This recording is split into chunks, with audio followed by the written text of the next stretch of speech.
Hello, hello, dear chat. Hello, hello, dear family. I hope you're doing great. Today, two Ukrainians in the chat, which means that you can make a wish. I don't guarantee that it will come true anyways, but you will lose your wallet. Just kidding.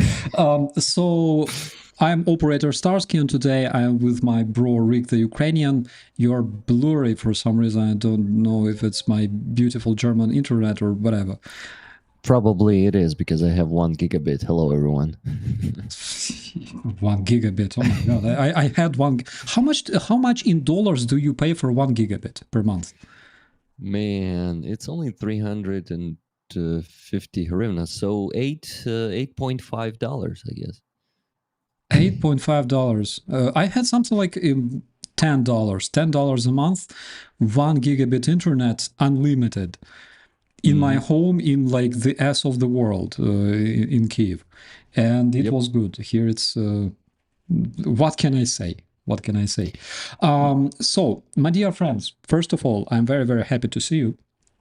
I don't know where to look, like there or there, everything.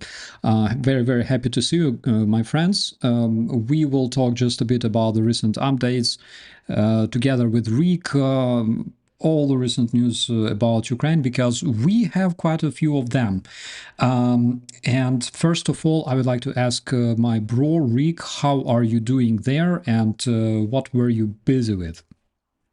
Well, Starsky, as always, primary goal is raising funds for Ukrainian army, doing 4 to 6 streams a week, raising funds almost on each of them.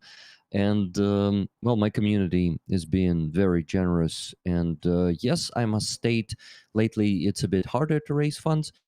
Well, since I exhaust my dear friends community, but it's not that bad. We keep the same good level, so I want to thank everyone for that. But it's not the only thing I do. I also started working more intensively on the dubs again. I'm dubbing the interviews with prisoners of war, Russians in Ukrainian captivity, which is made by Volodymyr Zolkin and Dmitro Karpenko.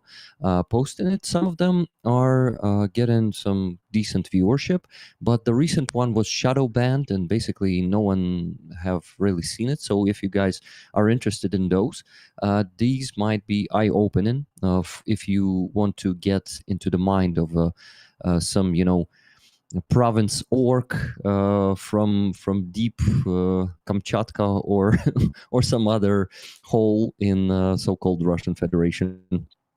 Go check that out. And what else am I doing? I am also, I started working on my health. I went to the traumatologist, the joint doctor, and they checked it. Man, I'm unfortunately, I'm a man made of glass. I realized I have traumas in both of my shoulders, both of my knees, and both of my feet, and I need to treat it all. So now I'm after treatment. Now I'm doing some exercises with the rehabilitologist 3 times a week.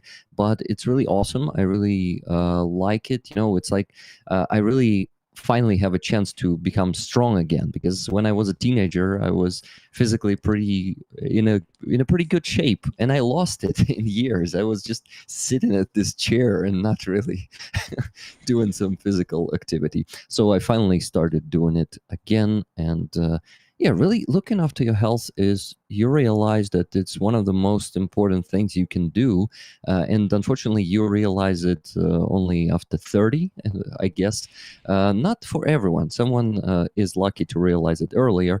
But yeah, basically, I think I'm in a pretty good place right now, I must tell you. So our conversation should be pretty optimistic today.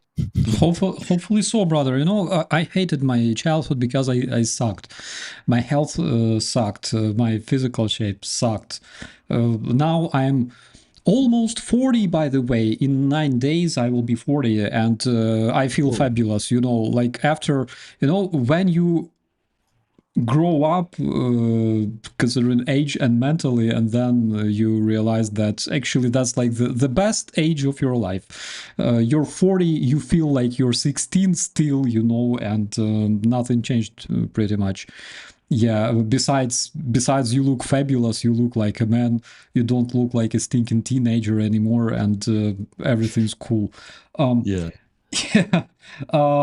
What I wanted to say, mind if we switch to the updates real quick, because we have several Sure. updates coming from Ukraine, guys, specifically from the occupied territory of Ukraine, because Russians are reporting numerous heavy strikes in Donetsk city, which I think Rick will confirm my words. Since 2014 and until probably 2022, 2023, Donetsk city was the most intact place in whole Donbass. Hmm. Yes, indeed, it was. And when I lived there in occupation, basically, I can confirm that most, not all, of course, of the news in Russian media about Donbass being bombed for 8 years is bullshit, because it was totally intact, and we could walk safely, drive safely there. It was like something was in common. Only, I think, by the end of 2015, it ended, and we had no incomings. And Starsky, I checked the news, the update that something has been flying into Donetsk, and I sent you the photo. If you can show it, I can tell people that I know that place, and I can tell what kind of plant is that, because I recognize the place. It's a pretty famous place in Donetsk, and as local, It's I can bro. confirm. It's already on the screen. Oh, awesome. Sorry, I just don't see it. But yeah, guys, you see the tower there, that big building, the tall one. And it is, yeah, it is. I see it now on the screen. And left of it is a big metallurgic plant, which we called Ilicha. Ilich was the father's name of Lenin, of the one who, by Putin's version, created Ukraine. So they named most of the plants, like half of them, at least half of them, they named in the name of Lenin. So another symbol of Russian, well, Moscovian colonization is being stroked today, I can confirm. Starsky? Yeah, that's fantastic. I'm just checking, the news. Oh my God, Newman, sorry. The news from Russia as well, because apparently there is also a big missile strike taking place in Russia. We have messages as far as freaking Astrakhan, bro. In Astrakhan, they have missile alert right now. And Wow. Astrakhan, guys, so you could understand, it's like Caspian Sea. It's like in the top part of there, like 1,000 kilometers from Ukraine. Just about Chechnya, basically. Astrakhan, also Akhtubinsk. Are you kidding me? Oh my God. Wow. Akhtubinsk, bro. So currently they have missile alert in those areas, which means that Russian so-called special military operation successfully returns home, finally. And you know what is the law of karma? Law of karma is you shoot missiles at Ukraine, doesn't matter how many of them you shoot, like hundreds, thousands of them. It takes time for those missiles to fly home and land at home. So, like, the more you shoot at Ukraine, the more will land at your home.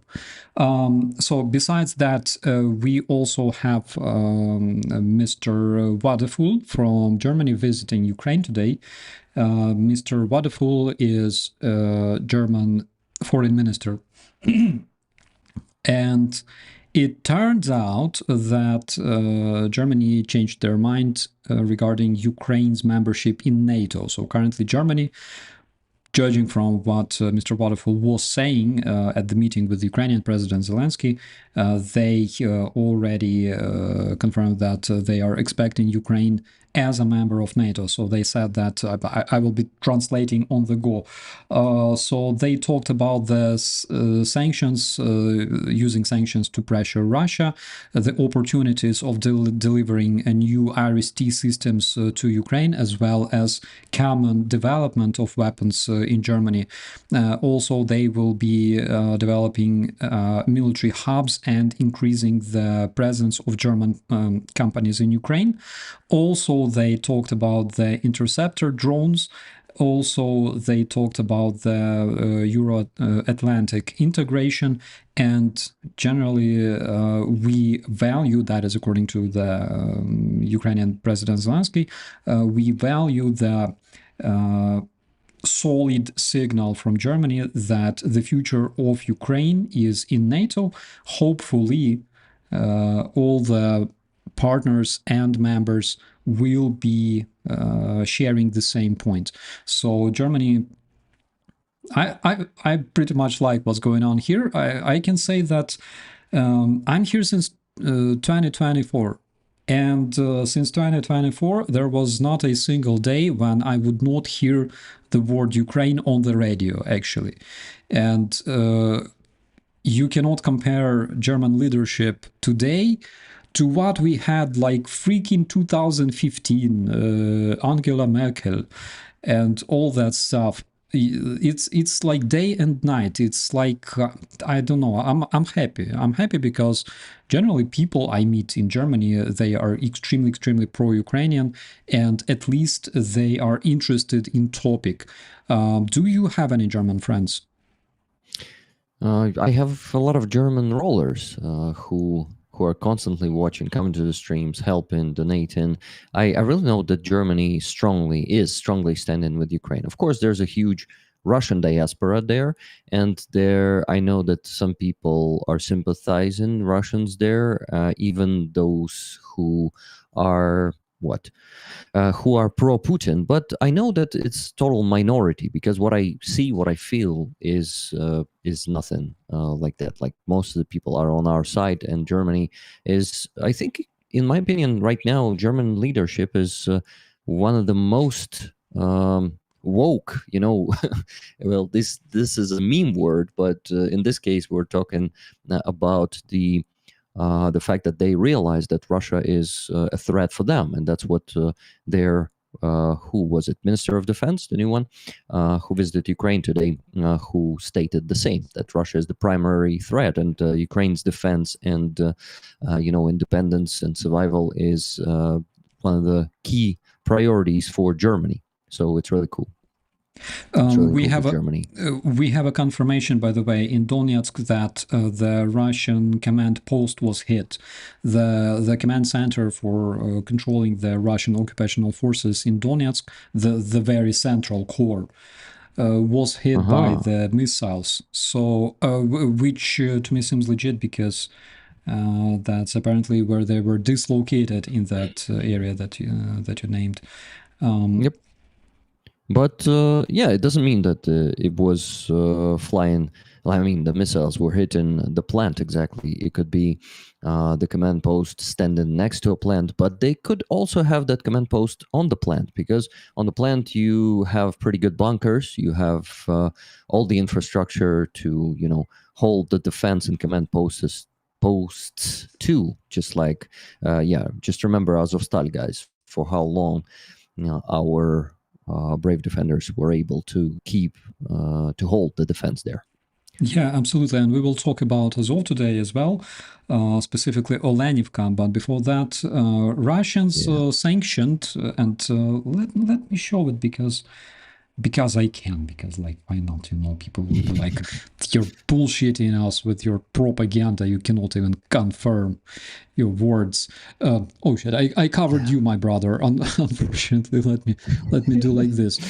So we have a new executive order by the terrorist federation, by the leadership of the terrorist federation. So they sanctioned the biggest producer of trucks in the world, which is a German company Daimler Trucks. Russia, which is suffering and barely breathes itself, they have to build their KAMAZ trucks from like parts that were available only in the 80s, because that's the only line that they have at this moment, the only production line for those trucks. So they sanctioned the biggest producer of trucks apparently in the world, Daimler Trucks,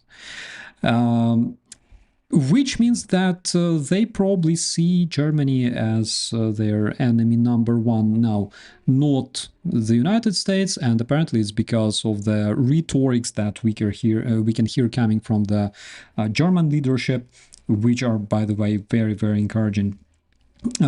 Speaking of our Western colleagues, all right, across the pond, because as you said, a lot of our leaders already understand that Russia poses a big threat for civilized society, right? And I would really, really like to hear the same words coming from other parts of the world as well, especially from the strongest ally of NATO, which is the United States. And we've already heard several statements made by Keith Kellogg. He said that Russia cannot continue wasting our time by striking civilian objects in Ukraine. Thank you so much, dear Mr. Kellogg. Holy shit, I don't know what to say. Took you fucking half a year since President Trump got inaugurated to fucking understand that Russia is striking civilian targets in Ukraine. You had no fucking eyes. You didn't read news. You discovered Ukraine yourself just like yesterday. I don't, guys, sorry for the rant. It's just I'm happy that people finally discover that they have senses, that they can see things, that they can hear things. Then they discover that they can analyze things eventually, not just, by listening to freaking Tucker Carlson or whatever, or like MTG. Thank God, I'm so happy that they are evolving. Also, Keith Kellogg said that Russia, not the US, not Ukraine. Russia literally wastes time in trying to shift our attention from the peace talks. Keith Kellogg said, we call to immediate ceasefire and switching to the peace talks to stop the war. Russia cannot waste our time simultaneously striking civilian objects in Ukraine. Bro, I don't know if you remember, I was talking about this. Like the very day those negotiations started, I said, guys, they will not give a damn. They will be like saying, yes, we want peace, of course. There will be millions of different caveats. There will be millions of different nuances, but we want peace, of course. Yes, but unfortunately, and they will be literally wasting time. They will be like going to those numerous meetings in like Riyadh or whatever. It will not change anything because, unfortunately, polite no doesn't stop Russian terrorists. You can say no 1 fucking million times. I'm sorry, guys. I'm just too emotional.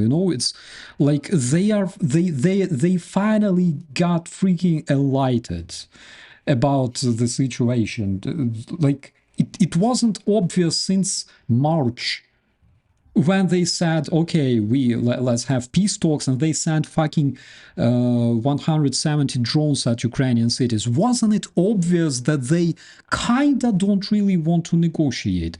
What's your thought? I will just wait because I cannot talk. You know, Mr. Starsky, the thing is, Putin wants peace, and oh my God, my impersonation today is not good. I was much better yesterday, but I was much more energized yesterday.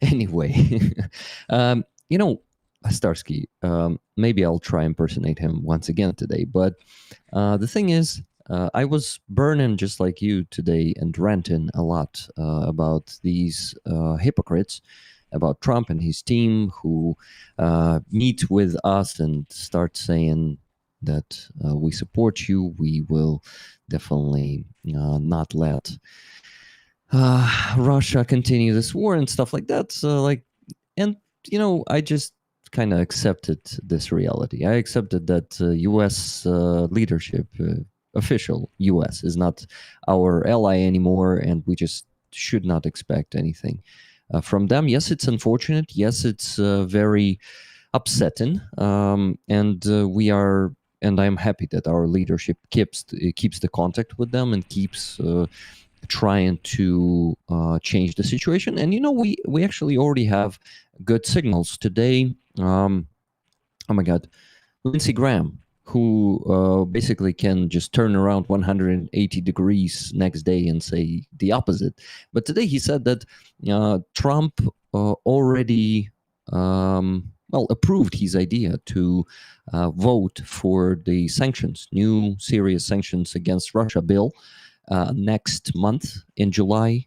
They are going to be voting, and then of course this will never go and be applied. I mean, the sanctions won't work without Trump allowing it. But the longer it takes to, and the longer they drag time, the I think the more irritated Trump gets. And there was another good sign when Trump said, "You know, Mr. Putin, you offered me that help with Iran. You know what? We need help with you. We need help with you in the first place, okay?" And he This one was good. This one thank was you. It good. was better. Still, still need to work a bit more. Need to practice. Well, he is getting more irritated. And this man is about him. Is about, you know, I mean, Trump. He likes being a genius. You know, Putin called me a genius. Remember, he called me and straight away he said, "Mr. Trump, you're a genius." You know, he called me a genius. So basically, that that man is gonna also stop being in love with Putin at some point when Putin just dupes him long enough. You know, so we just need to be patient. We Ukrainians are, you know, suffering from Trump since what, January? From every statement of him, almost every statement, he was just saying nonsense. But see, just remember February, remember March, how we were all expecting that, oh my God, they'll start negotiate and they will start giving up our territories, because the rhetoric of Trump was pretty harsh those days. Ukraine doesn't have the cards. They will have to give up something, you know, they will have to give up something. Okay, I'm getting better. Okay, that works. So, and we are. We're not given any territory. We're pretty successful in our operation against Russian territories. So it is all not that bad. I am pretty optimistic right now. And Starsky, we definitely got to talk about the reduce of the military budget of Russia, which Putin said himself. That means that the issues are really serious in Russian economy. Should we talk about that? Yeah, absolutely. We will mention this. Your impersonation, I think it was perfect, bro. Seriously.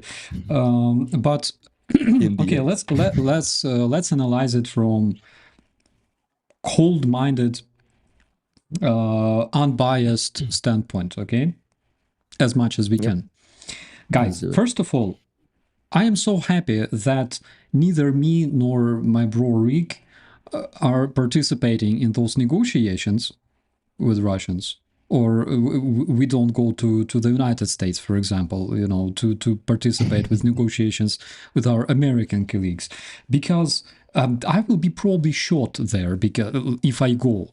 Because I cannot do like this at this very moment. And guys, I am not like the biggest fan of Zelensky. I didn't even vote Zelensky, right? Back in the days when he became a president, I voted for Poroshenko. But I respect him so fucking much because while us, like white trash, like the hillbillies in Ukraine and one in Germany, while we can say trash about President Trump, that is well deserved, by the way, because we cannot just say, you know, maybe they just negotiate, maybe they just don't want to name them for what they are, like terrorists and atrocious criminals because they want to have like contacts with them. No, fuck, we say like the way it is.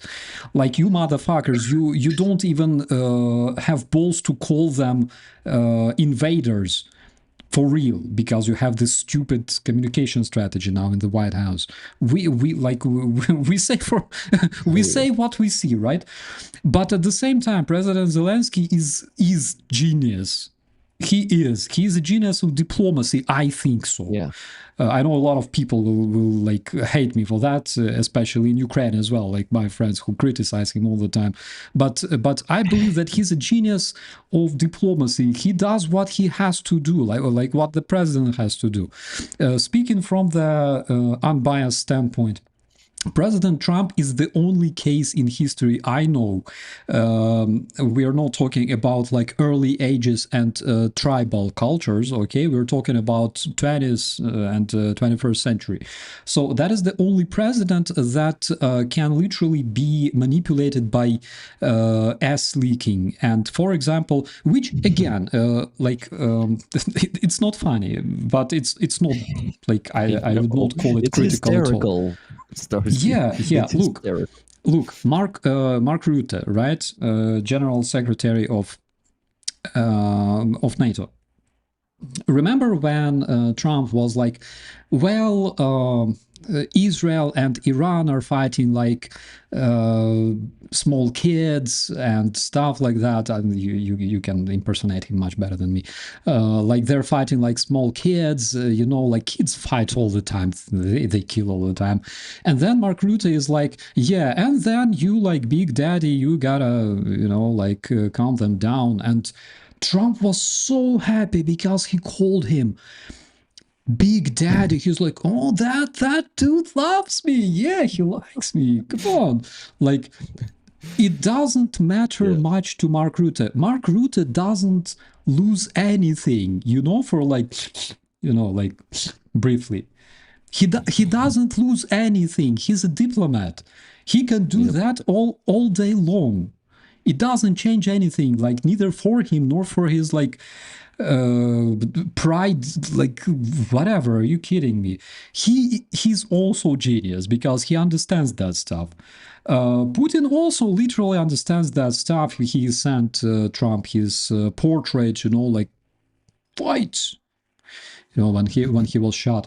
And after that, Trump was like insanely crazy. So I believe that knowing this stuff, all right, because this is for real. This is not like we are exaggerating. That is literally for real. It's like 12th century when you would trade a squadron of battleships for like a bunch of squirrel furs, right? That's literally the same. I only hope that Putin will not offer something different, like, I don't know, squirrel furs made of gold or whatever. Make like a freaking statue of Donald Trump in Moscow downtown, because in that case, Moscow downtown, I guarantee it will never be hit by American missiles after that. Starsky, I think also a good sign that they still didn't meet. Trump and Putin, they didn't meet. They were having a great, very productive 2-hour sex talk, 2 or 3 times, right?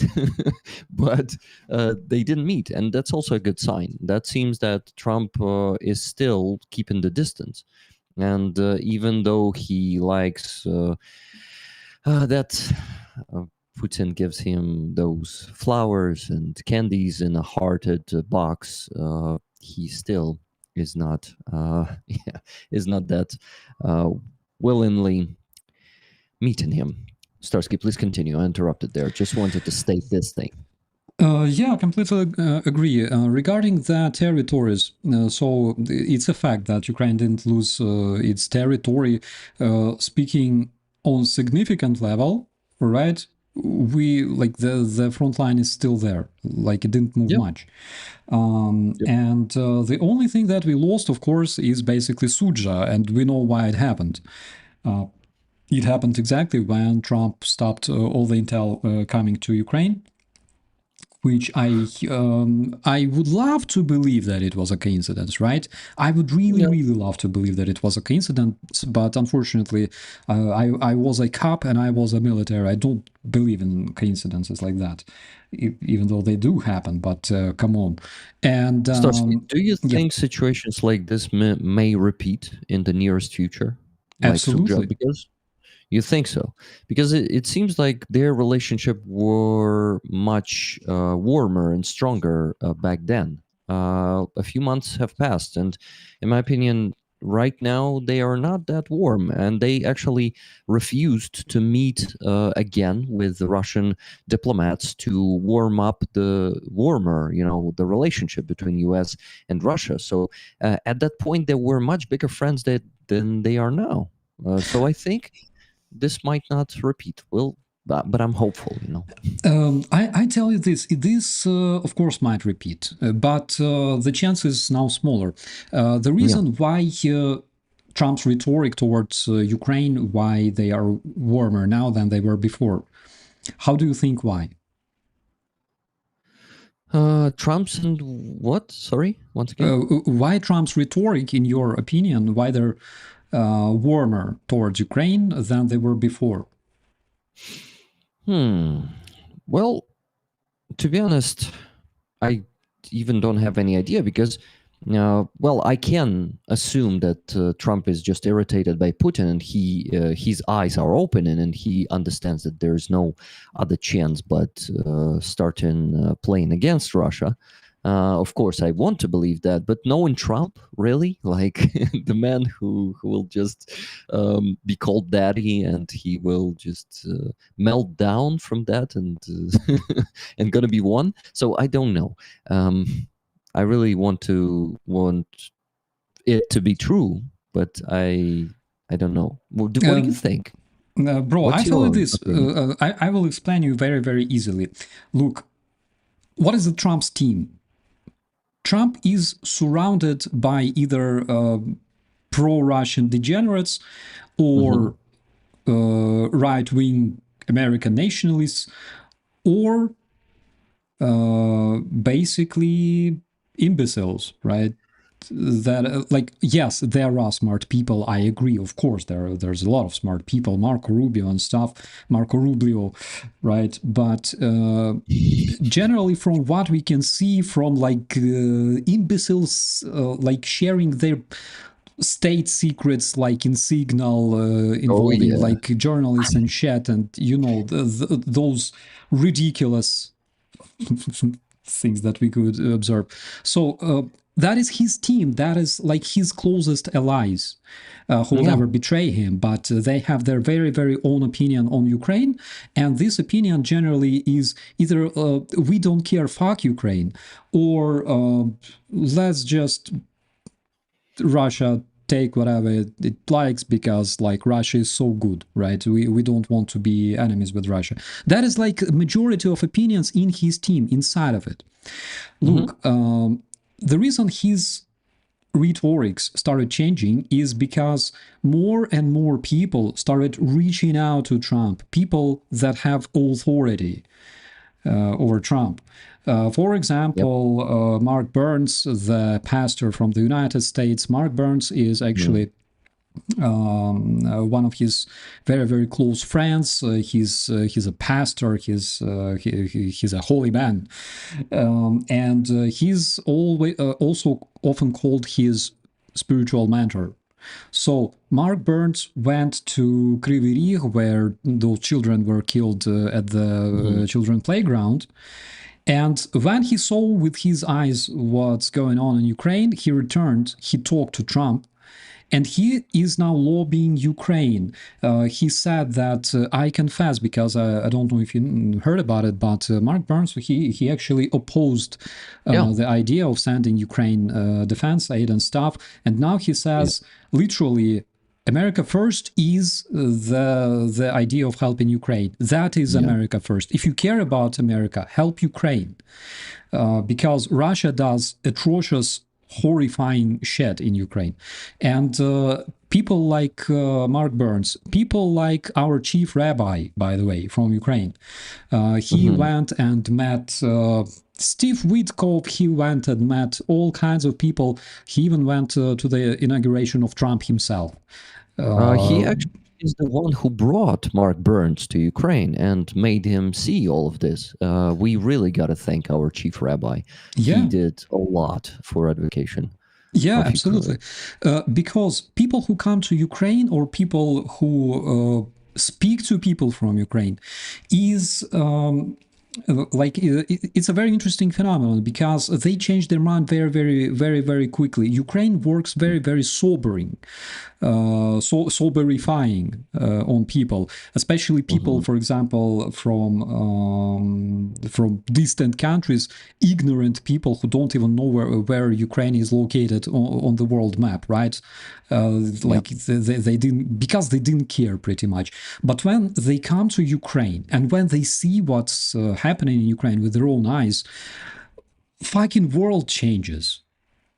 Because they finally, I don't know, apparently they start remembering what they were taught by their parents, what they were taught in schools, regarding values and shit, something that they apparently forgot.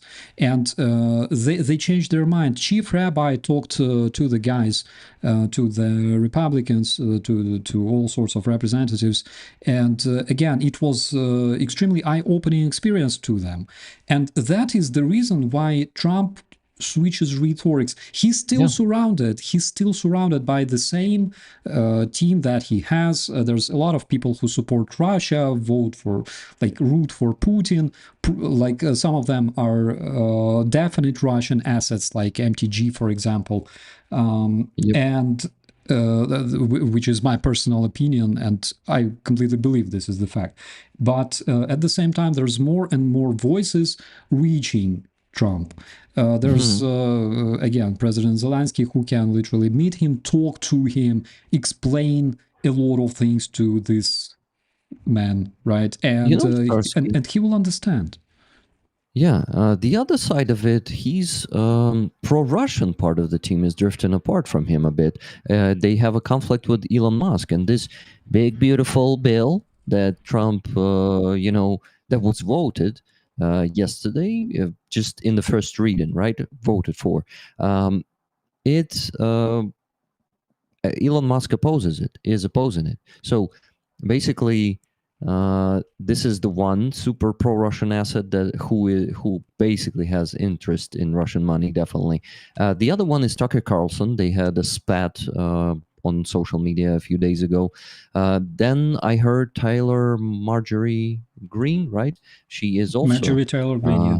Yeah, I just want to put those names in wrong direction in purpose. And those three persons are the same woman. Yes. Okay. Are you sure? A woman? I've heard. I'm not sure, but I've heard that. Okay. Anyway, yeah, I think the influence of pro-Russian elements is just becoming less strong on him, and the pro-Ukrainian influence is growing bigger. And that's thank you for highlighting this. I actually kind of know about this, but just slipped my mind today.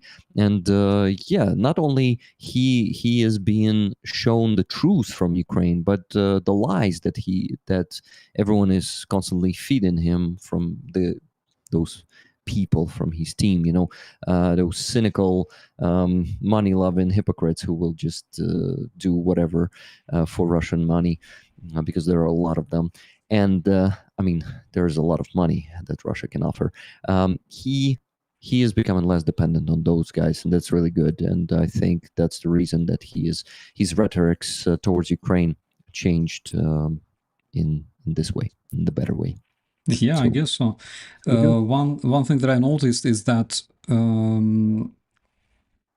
officials, right, from the Trump's team, the people who can speak on behalf of the American people, right?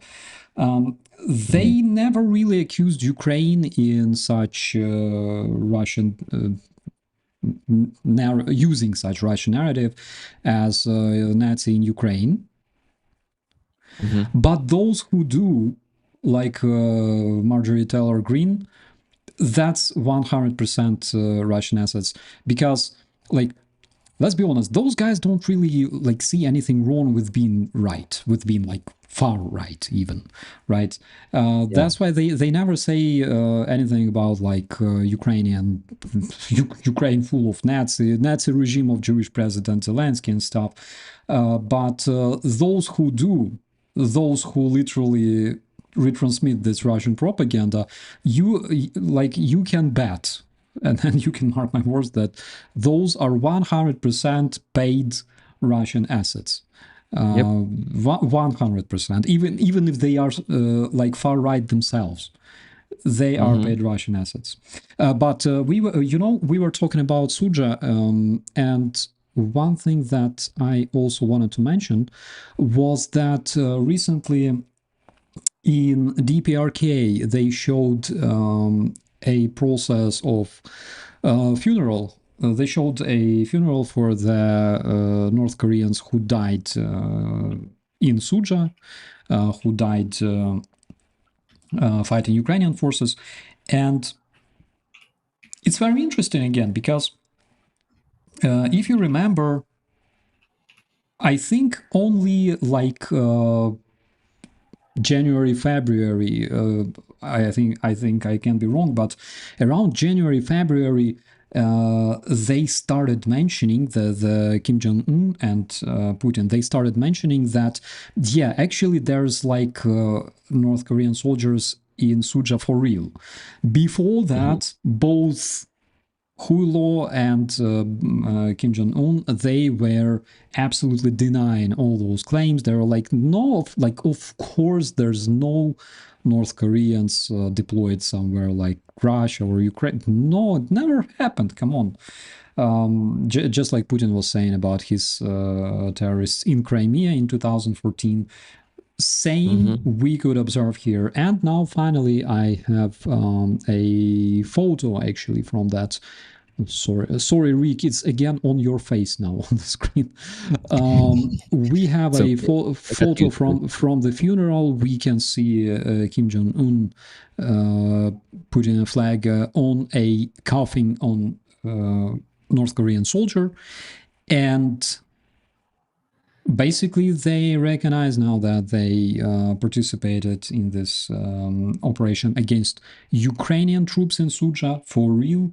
Also, in the DPRK, they said that Kim Jong-un was the one who approved the operational plans for the North Korean troops and commanded to conduct attacks that took place there between 22nd of October and 22nd of December 2024. So now they basically don't even hide it. And guys, we will hear much more of that shit, because things like this cannot go unnoticed. Things like this cannot go forgotten. Take, for example, again, Putin. 2014, there were like those green men in Crimea wearing uniforms of Russian Spetsnaz and driving vehicles that, of course, you can buy in any grocery store, you know, and or dig in a salt mine and just use. And just like 2 years after that, Putin actually admitted that, well, yeah, those were our courageous Russian soldiers. So what else I wanted to mention? Olenivka, did you hear anything about Olenivka? Yes, man. I actually wanted to ask you to talk about this news. If you want, I actually translated the text message. Well, like it was a post from Deep State today about this event, and I can read some of that text. It's not big for like 2 minutes. What do you think? Yeah, please. Yeah. Okay, so who killed the Ukrainian prisoners of war in Olenivka and how? On the night of July 28, 29th, 2022, so in months from now, it's going to be 3 years since that happened, at correctional colony number 120 in Volnovakha, near Olenivka, in the temporarily occupied part of Donetsk region, an explosion killed at least 59 Ukrainian prisoners of war. Over 130 others were injured. Immediately after the blast, Moscow blamed Ukraine, claiming a supposed HIMARS missile strike. UN experts have released an internal analysis that clearly indicates the attacked. Oh my God, my brain. The attack was premeditated and carried out by Russia. So they actually posted the report today. The report details first the types of weapons and munitions used by Russian forces. They presented all the evidence of that. Second, a timeline of the preparation and organization of the mass killing. Third, analysis of investigations conducted by Ukraine, Russia, and the UN itself. Recommendations for further steps. They also posted that. Ombudsman Dmitro Lubinets, the Ukrainian ombudsman, noted that despite numerous requests, the UN fact-finding mission refused to meet or accept Ukraine's submitted evidence. A year later, the UN stated the explosion could not have been caused by a HIMARS missile, but had not explicitly named Russia as the culprit until the release of this document. And the quote from Dmitro Lubinets to finish this news: this is an important document that should serve as a powerful catalyst for continuing the investigation. The pain of Ukrainians over Olenivka has not faded. We demand a full investigation and justice for those responsible. So this is a really good news, despite UN is, I don't know, not the best institution, right? Them documenting, investigating, and providing proofs that Russia did it, that Russia killed 59 prisoners of war, 59 Ukrainians in their own captivity, and injured more than 130, is a very good document, and it proves that Russia is a terrorist state, and they just follow no Geneva Conventions and just want to torture our prisoners and kill them in their captivity. I'm finished, Starsky. What do you think about it? Thank you so much, bro. I'm showing the image from Olenivka right now on the screen. Guys, for those who don't remember, basically it was like a prison where Russians were keeping Ukrainian prisoners of war, including guys from Azov Steel. And they did what Russians usually do. Generally, they just decided to conduct a terrorist attack and kill a lot of those guys and then blame Ukraine for doing that. Russians do that all the time. They like to destroy their own houses with their own citizens, to blame, like, I don't know, Chechens, for example. One thing that I clearly remember about this episode in Olenivka, actually, was that Ukrainian government, representatives of Ukrainian government, of Ukrainian cabinet of ministers, representatives of Ukrainian foreign ministry, for example, and representatives of the office of the president, they called the International Red Cross to go there to Olenivka, and they even said that, guys, we can go together. We are waiting for you here in Donetsk Oblast. We are waiting for you here, guys. None of them arrived. Red Cross didn't arrive. And that is another confirmation that, this guys, if you ever donated to the International Red Cross for it to help Ukraine, I will tell you what you donated for. There was a Red Cross office actually in the Kyiv downtown. It's located in the very, very heart of Kyiv, not far from Kreshchatyk. And if you live not far from this place, you can literally observe their office like on your palm. Those guys enjoy driving those absolutely expensive white armored vehicles around Kyiv, carrying I don't know, buying pizza, enjoying their good salary in Ukraine and shit, and throwing parties from time to time. So if you want to have a good party, go there and wait a bit in the evening. You will see them celebrating, another portion of your donations. That's a horrible fact, unfortunately, guys. They might sue me for that, but guys, I have so many freaking witnesses who can literally support my claims. And a lot of those people live there. Actually, I have 10 people that I know who live around their office and who can observe them for 24 hours. Those huge white cars that are parked there near their office, they never leave Kyiv. Never. They are they're like crazy. They can withstand, I don't know, a freaking RPG, like direct RPG hit probably, but they never leave Kyiv because why? Yeah. Why should they bother? It's so comfortable. They are the most privileged organization out there in the world. Well, they should be helping those who are in need. Of course, they are helping those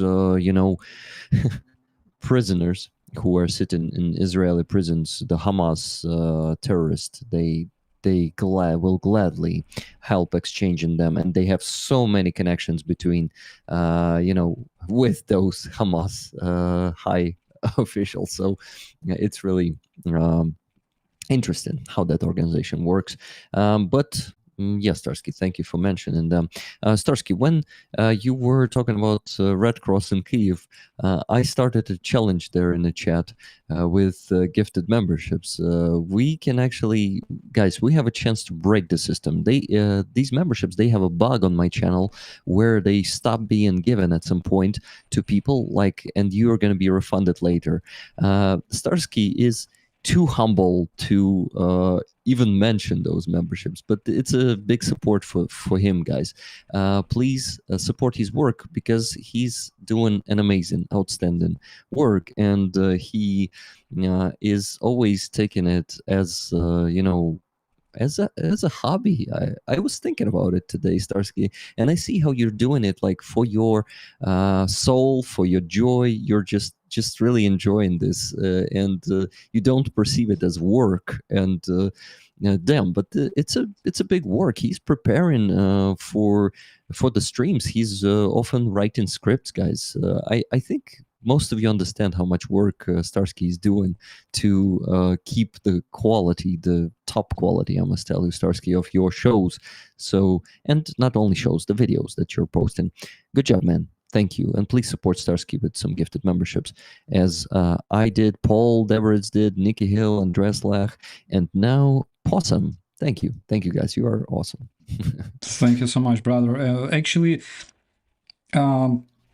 you're partially right that I enjoy what I'm doing. I enjoy what I'm doing in terms of communicating with the audience, because my channel wasn't good. It wasn't good. I don't consider my channel good, and I definitely don't consider my channel popular because I was good, because I was a brilliant content creator. No, my channel became known because of the tragedy, because the war started, and accidentally I was English speaking officer, and literally because my channel is based on tragedy, right?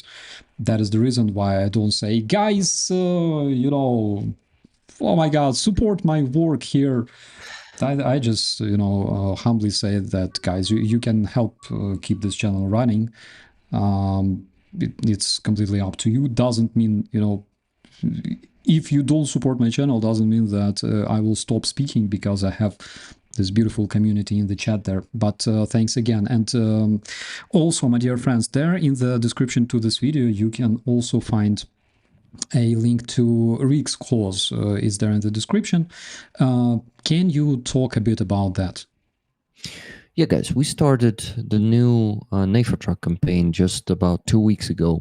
And I must state that I asked Starsky for help, and I'm on the stream today because I need your help, guys. I need you to help because, I'm doing multiple fundraisers parallelly on my channel usually. Part of them are coming from my PayPal. I report on them like live right there when donations are incoming. I'm mentioning them, but there's a second initiative which we're doing together with 69 Sniffing Brigade. Those campaigns are running regularly. Once I finish one campaign, I immediately start working on the next one, connecting the units with the fund. We are organizing the campaign, thinking of the patches, and this time we have some really awesome patches that I thought a lot of you will like. Starsky, can you put those patches on the screen? Like, just open the fundraising page, and if you scroll a bit down there, they're going to be in a bigger scale. It's going to be easy to show Yes, it. yes. Just a second. Yeah, please keep our family occupied just for a second, because I need to. Yeah, sure. I need to paste this link.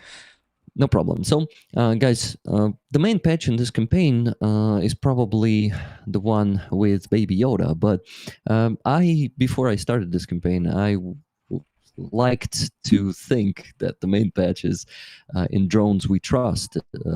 I decided to play that phrase that you have on the US dollar banknote, which is also an all-seeing eye. Yeah, and when you're going to see it on the screen in a bit, you will definitely recognize the similarity.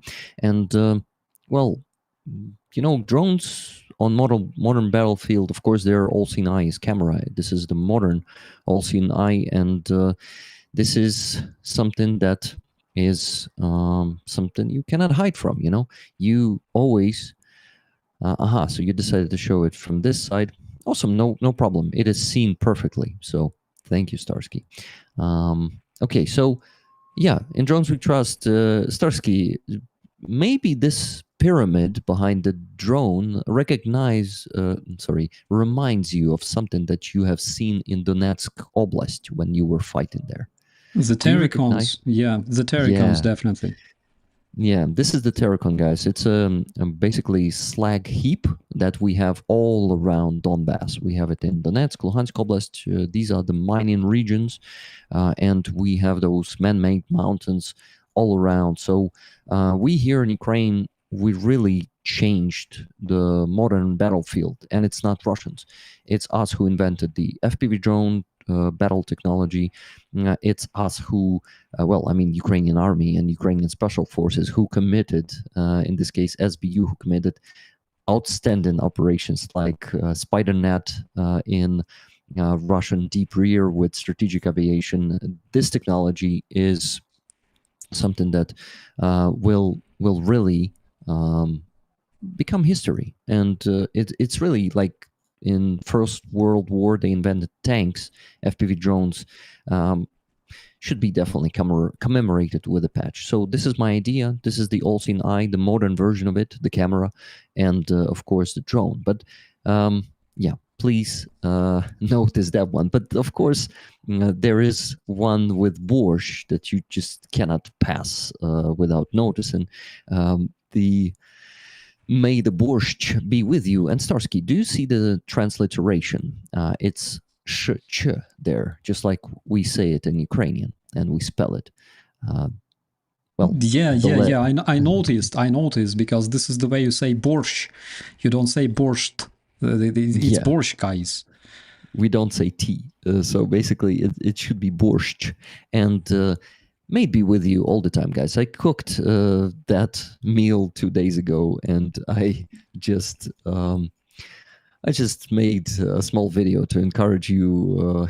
Asked my creative director Andreas Lach to put the patch there, posted it as a um, oh, oh my god, short on YouTube. But I also sent the video to Starsky. Maybe he will show it right now too.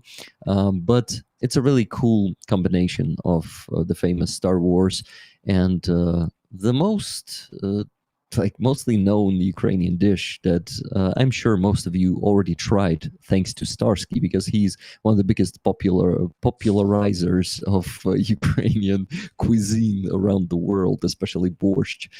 Starsky, what did your mother have in her borscht? What did my mom have in her borscht? She sent me like a recipe this big, Oh, on wow. Telegram. Yeah, she sent me exactly what needs to be there. There's definitely beets, cabbage, of course, meat, of course, then potato. What else? Beets are necessary as well as cabbage, by the way.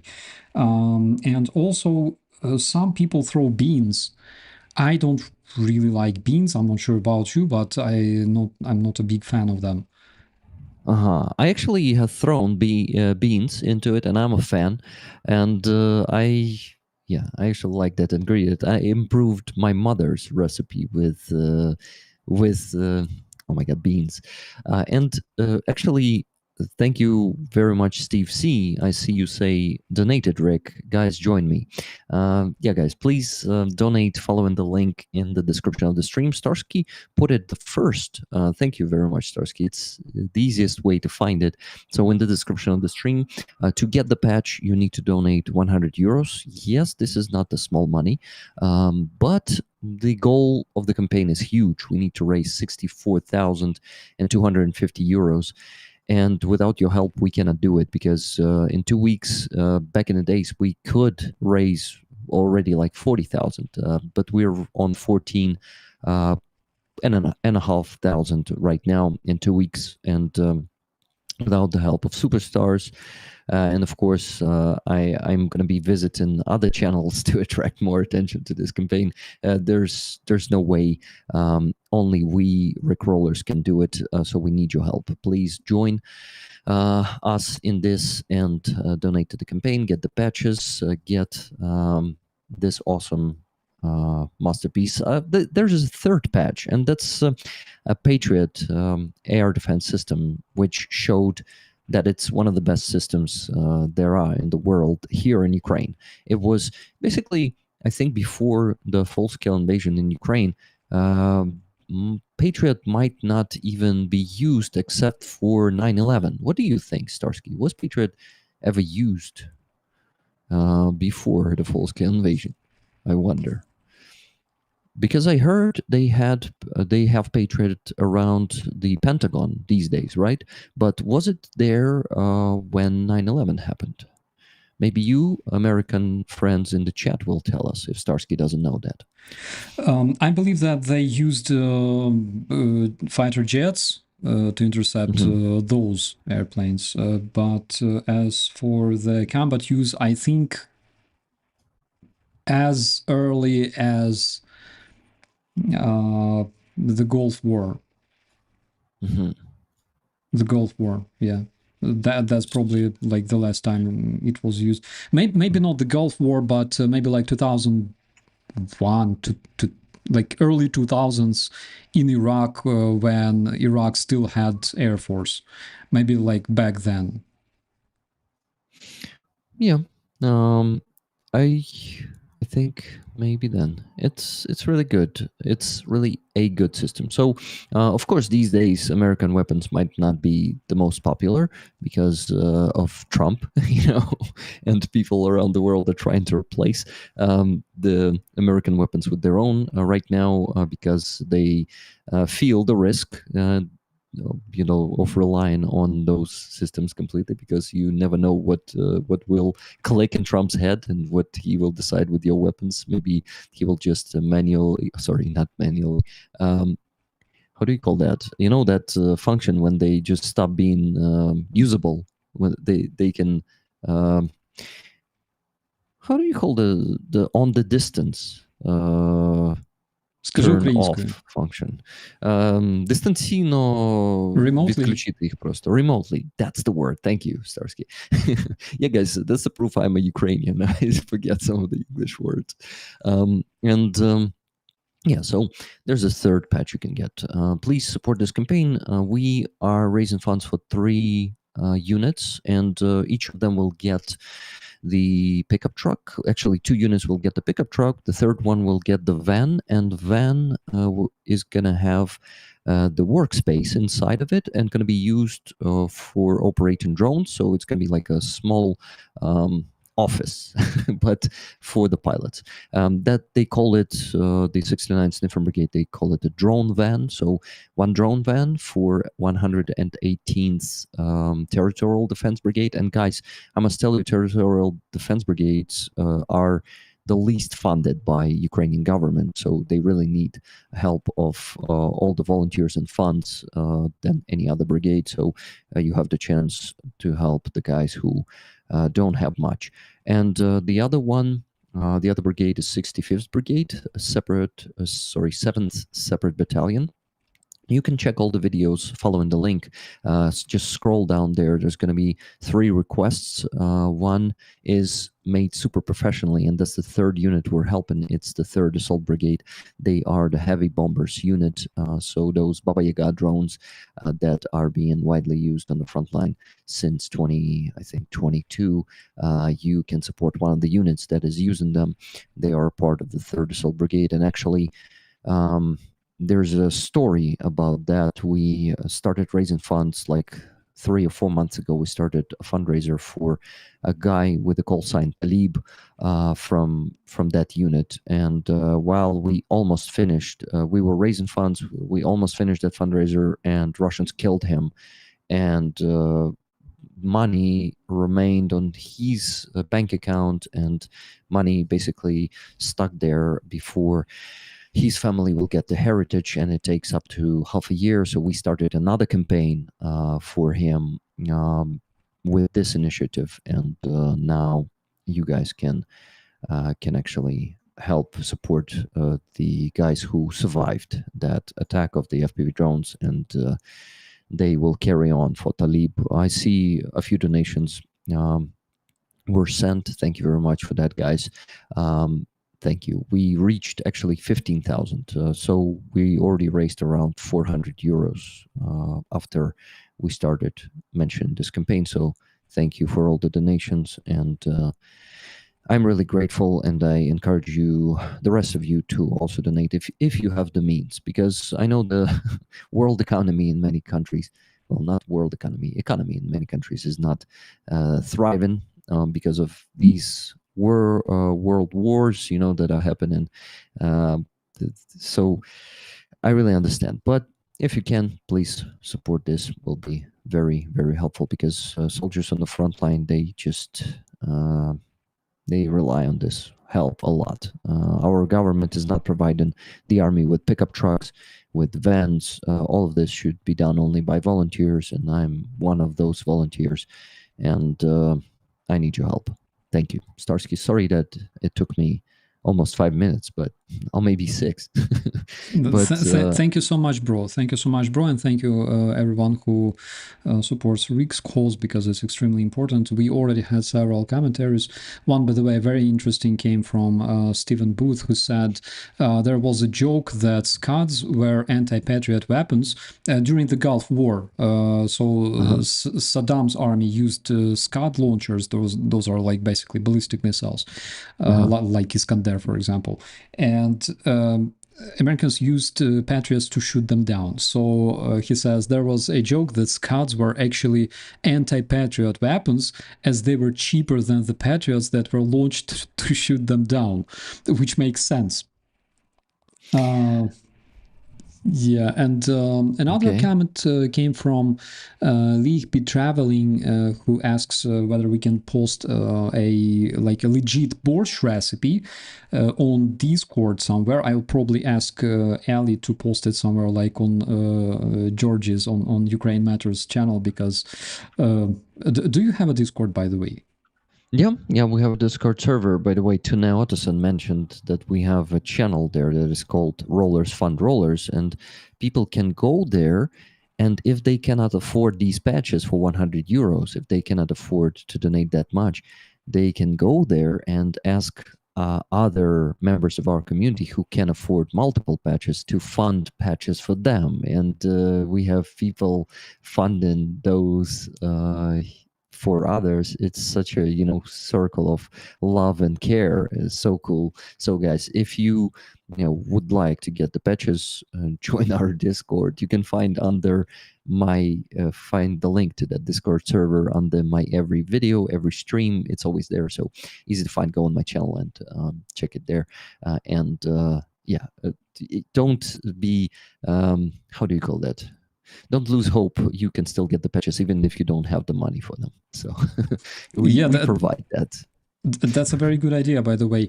And Ellie says that she can post it on your Discord as well. I don't have a Discord. I'm like a hobo, I'm just like wandering between different Discords like you, then Georgie from Ukraine Matters. Like, I know that if I'm not too much annoying, they will not kick me out, so I can throw some things there time to time. Well, Starsky, Discord, having your own Discord is a lot of work. Of course, moderators are doing most of the work for my Discord, for example, and I'm sure that for George's Discord, they are doing tons of work too.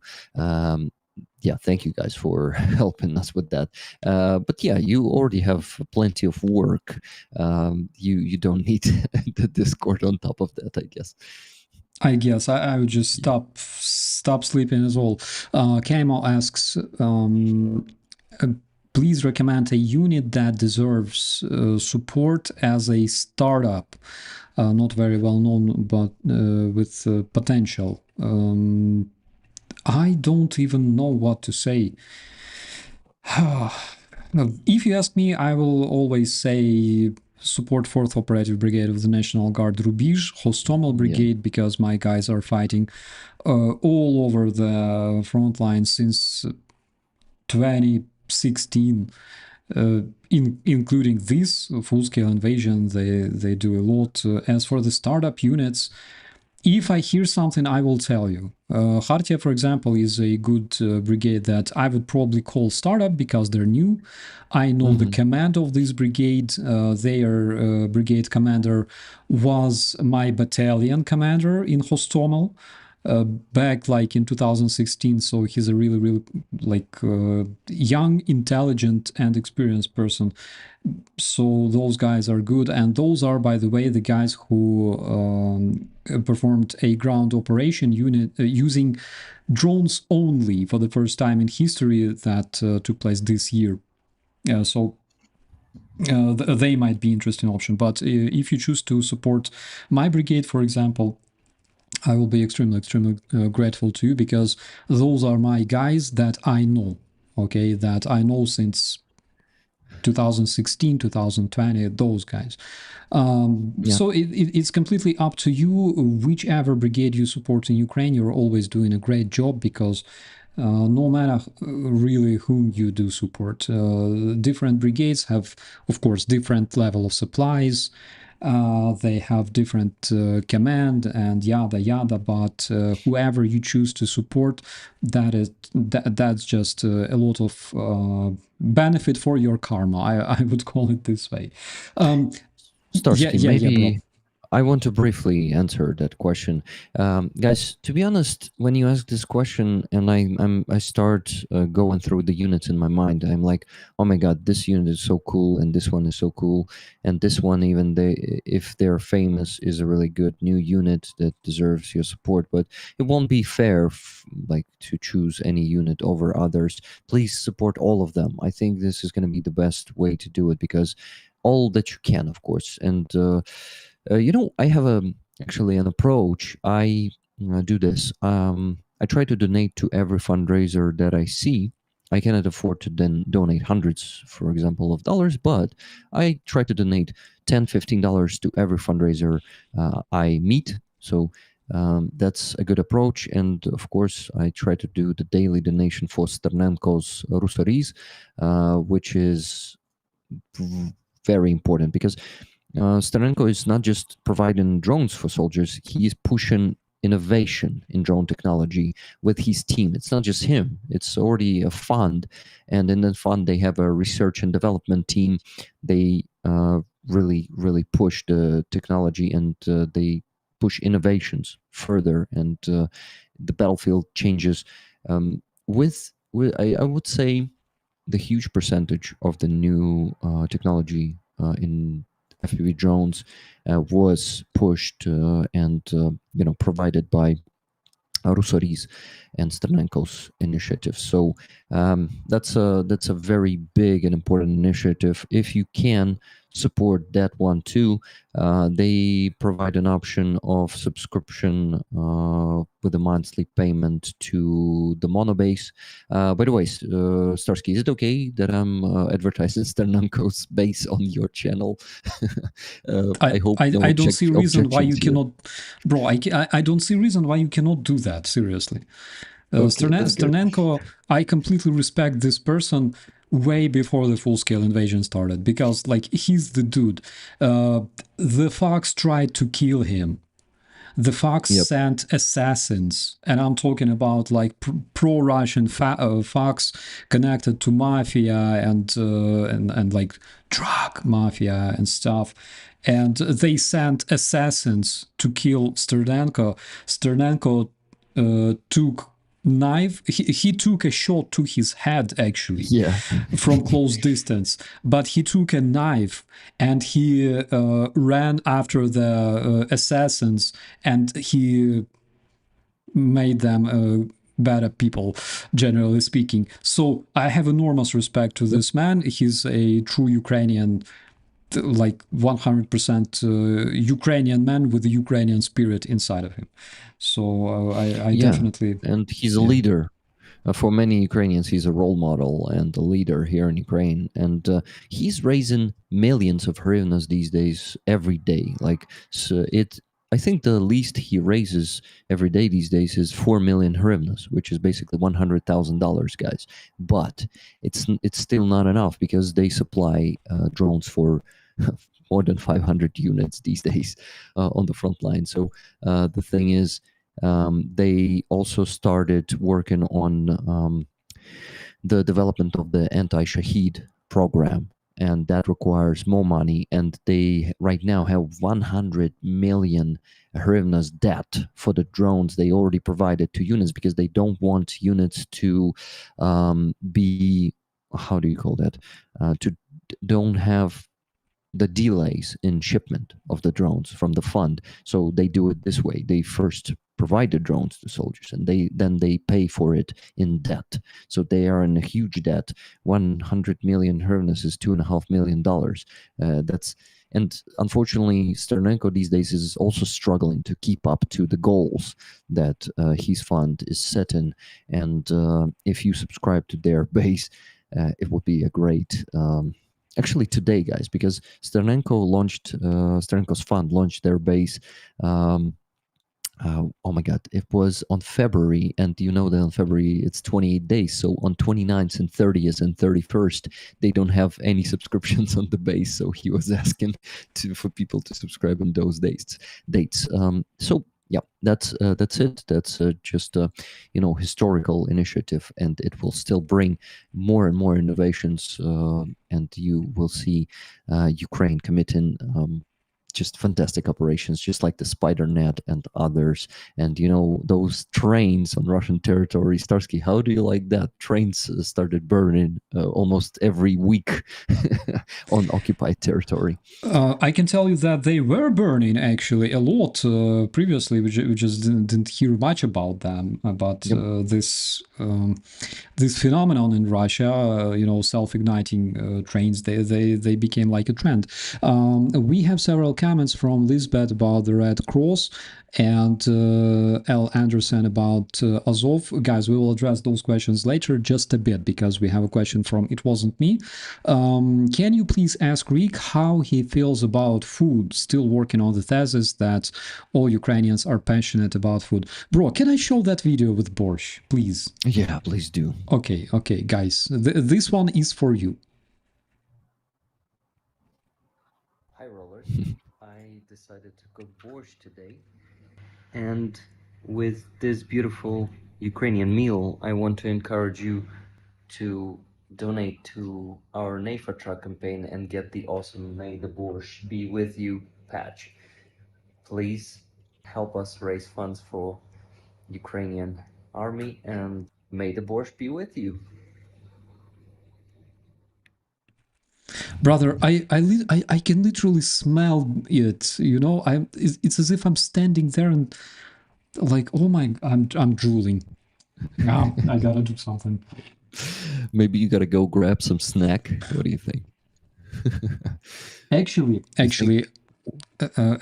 I'm bursting because I just had like the biggest plate of spaghetti in my life. Actually, I can show it to you guys because of course I'm making photos of my food. I mean, it's something that you cannot. I found another one.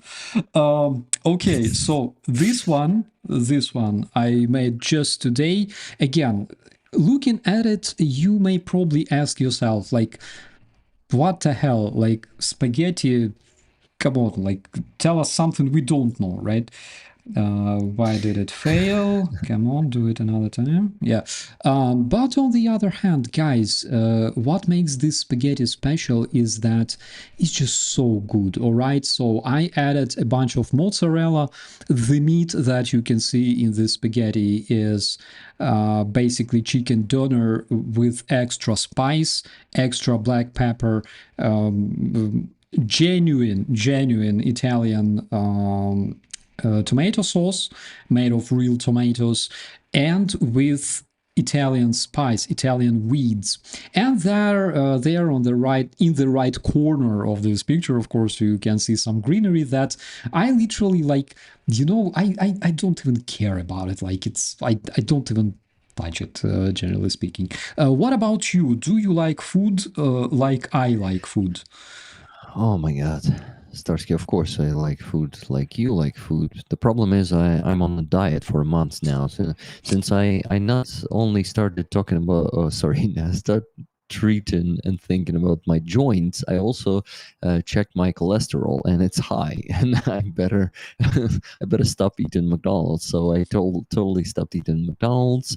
The culinary, so-called, you know, the one they called in Ukrainian supermarkets, like in Sirpo, they have and in Novus they have pretty tasty prepared meal, cooked meal, and you can just go and buy or like the ready to eat meal right there, and that meal is very fat concentrated. You better not eat much of that, but yeah. So right now I'm looking at this kebab with this beautiful spaghetti and cheese, and I'm also drooling, man. And the problem is I cannot eat this anymore.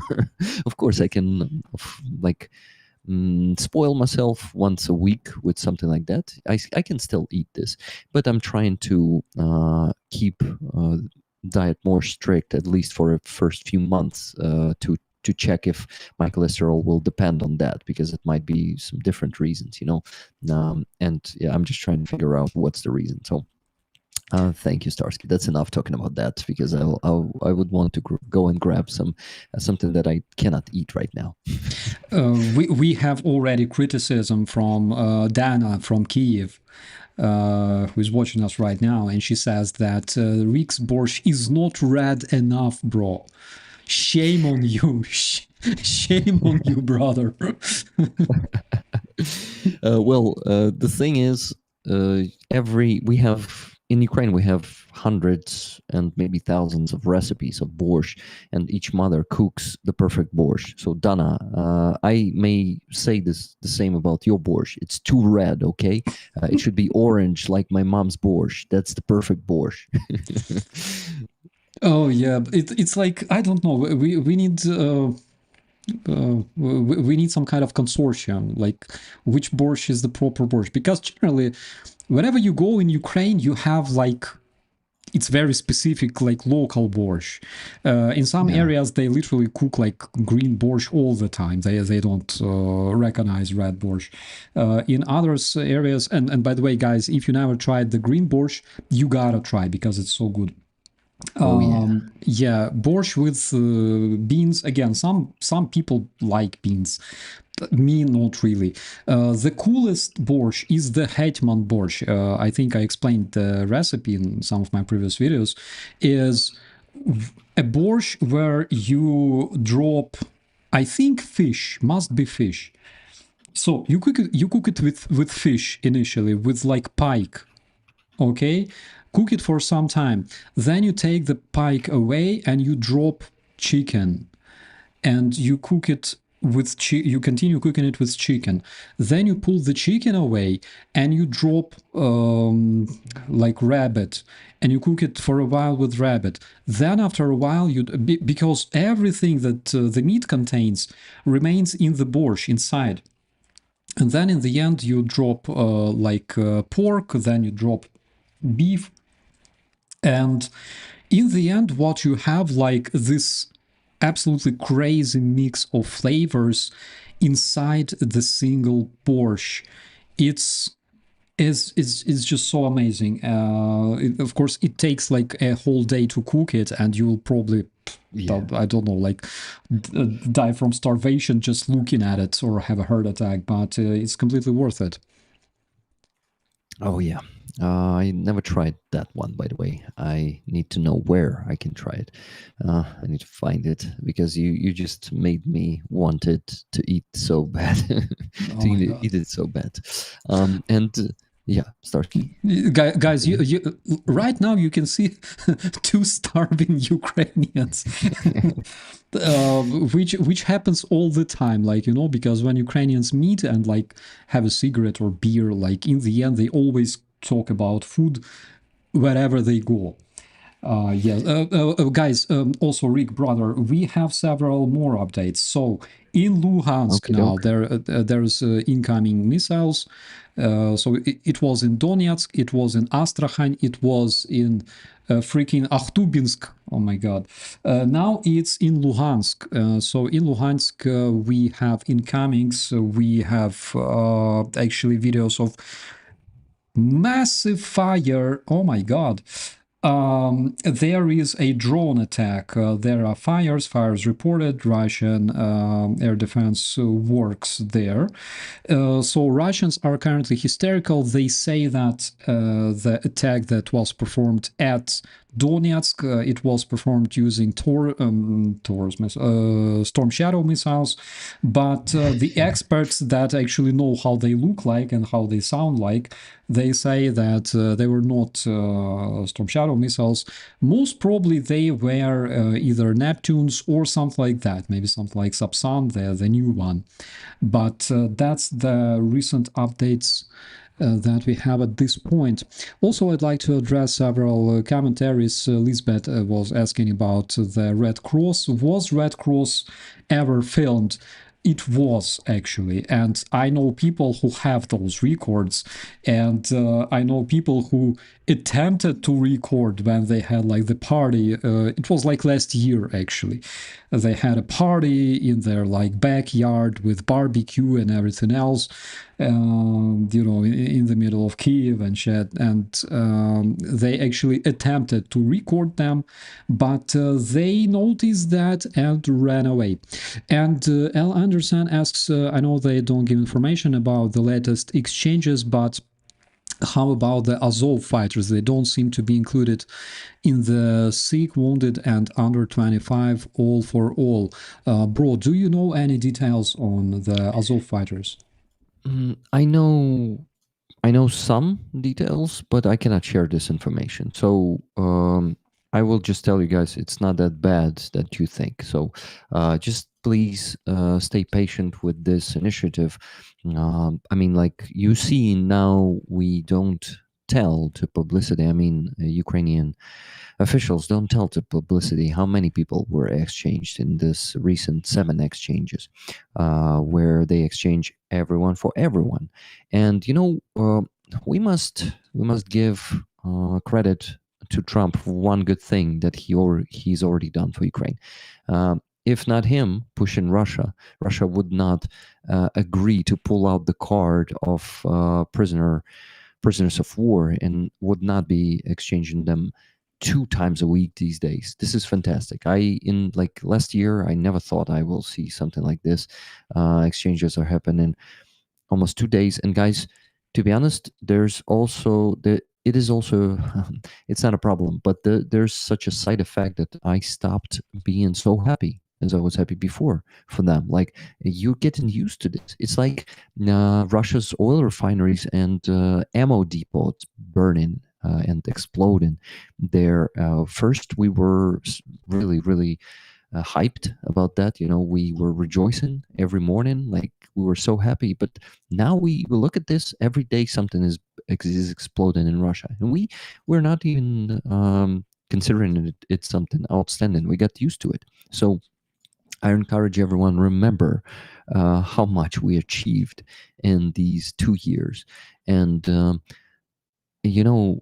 I think those Free Azov rallies, they might seem insignificant in pushing this forward, but still, in my opinion, they played its role into making more people around the world knowing about this problem, and also pressing somehow through connections,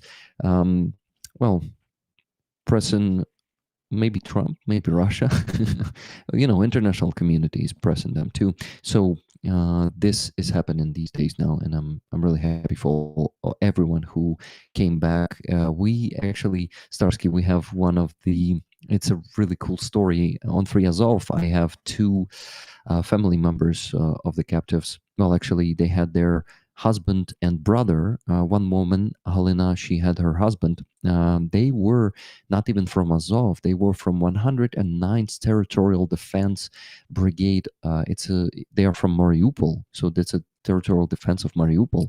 They went missing in action in the beginning of the full-scale invasion, and they were one of them was exchanged in this recent stage, like 2 weeks ago. They gave me this news, and I was like, wow, really, it happened. And he was missing in action. So they are not losing hope, and this is for a reason, because in many cases Russia is just not letting families know and letting Ukrainian side know who they have in captivity. So there's a big chance that not all of those, of course, but many of those who are waiting for their missing in action loved ones, they will meet them. They will come back to them. So I also ask you guys, those who are who want to support those families, come to Free Azov rallies in your countries. They are happening there, or at least come to my stream sometimes on Sunday and listen to the stories of those people. They have a lot of pain, of course, but some of them are really inspiring and encouraging, and you believe me, you would really like some of those conversations.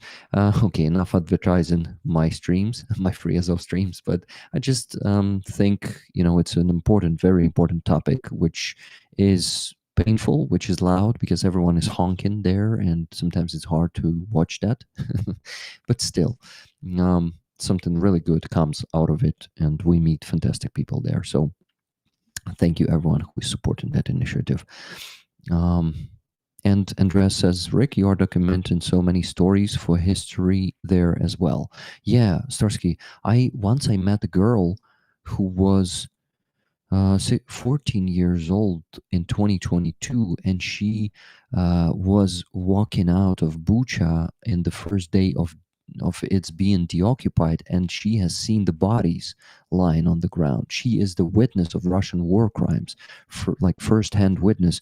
And She, of course, is traumatized by that because she's telling about that with a smile. The defensive mechanism of her brain is definitely protecting her from breaking down in tears. And yeah, we have many stories like this one. There, I I am really proud of our people, and I'm so happy to go there and meet them. Some days might be hard. Sometimes I don't have much energy to go there, and I don't feel myself confident into approaching people. Some of them don't want to talk. Some of them are in a lot of pain, but those of them who want to talk, even through pain, through you know through anything. Sometimes there's joy there, not only pain. Those are bringing some fantastic stories. Thank you, Starsky, for giving me the floor for that. Thank you. Thank you, brother. Yeah, that's completely insane. The other day I talked to my mother and I asked her to tell me the story of uh,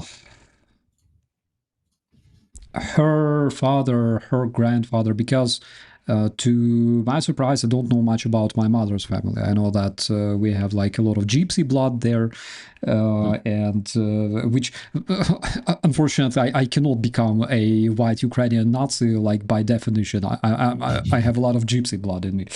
Yeah, so she told me the story of her grandpa, and it was so insane because I decided to find his roots, and I made an investigation that actually took me just like a couple hours. Currently, you have access to all sorts of databases, and I know where my great great grandpa is gone. I know where he is. And I never I never knew about it, and all of our family actually thought that he settled somewhere like in North Rhine-Westphalia, somewhere in Germany. I found his traces. I know where he is, and this story is absolutely insane. I don't know. I'm hesitating. Like maybe I will just like dedicate a stream to this because this story is like very long and very insane. Because when she started telling me the details of my family and how many relatives I lost due to Russians back in the days, back like early 20th century, how many of them were literally killed.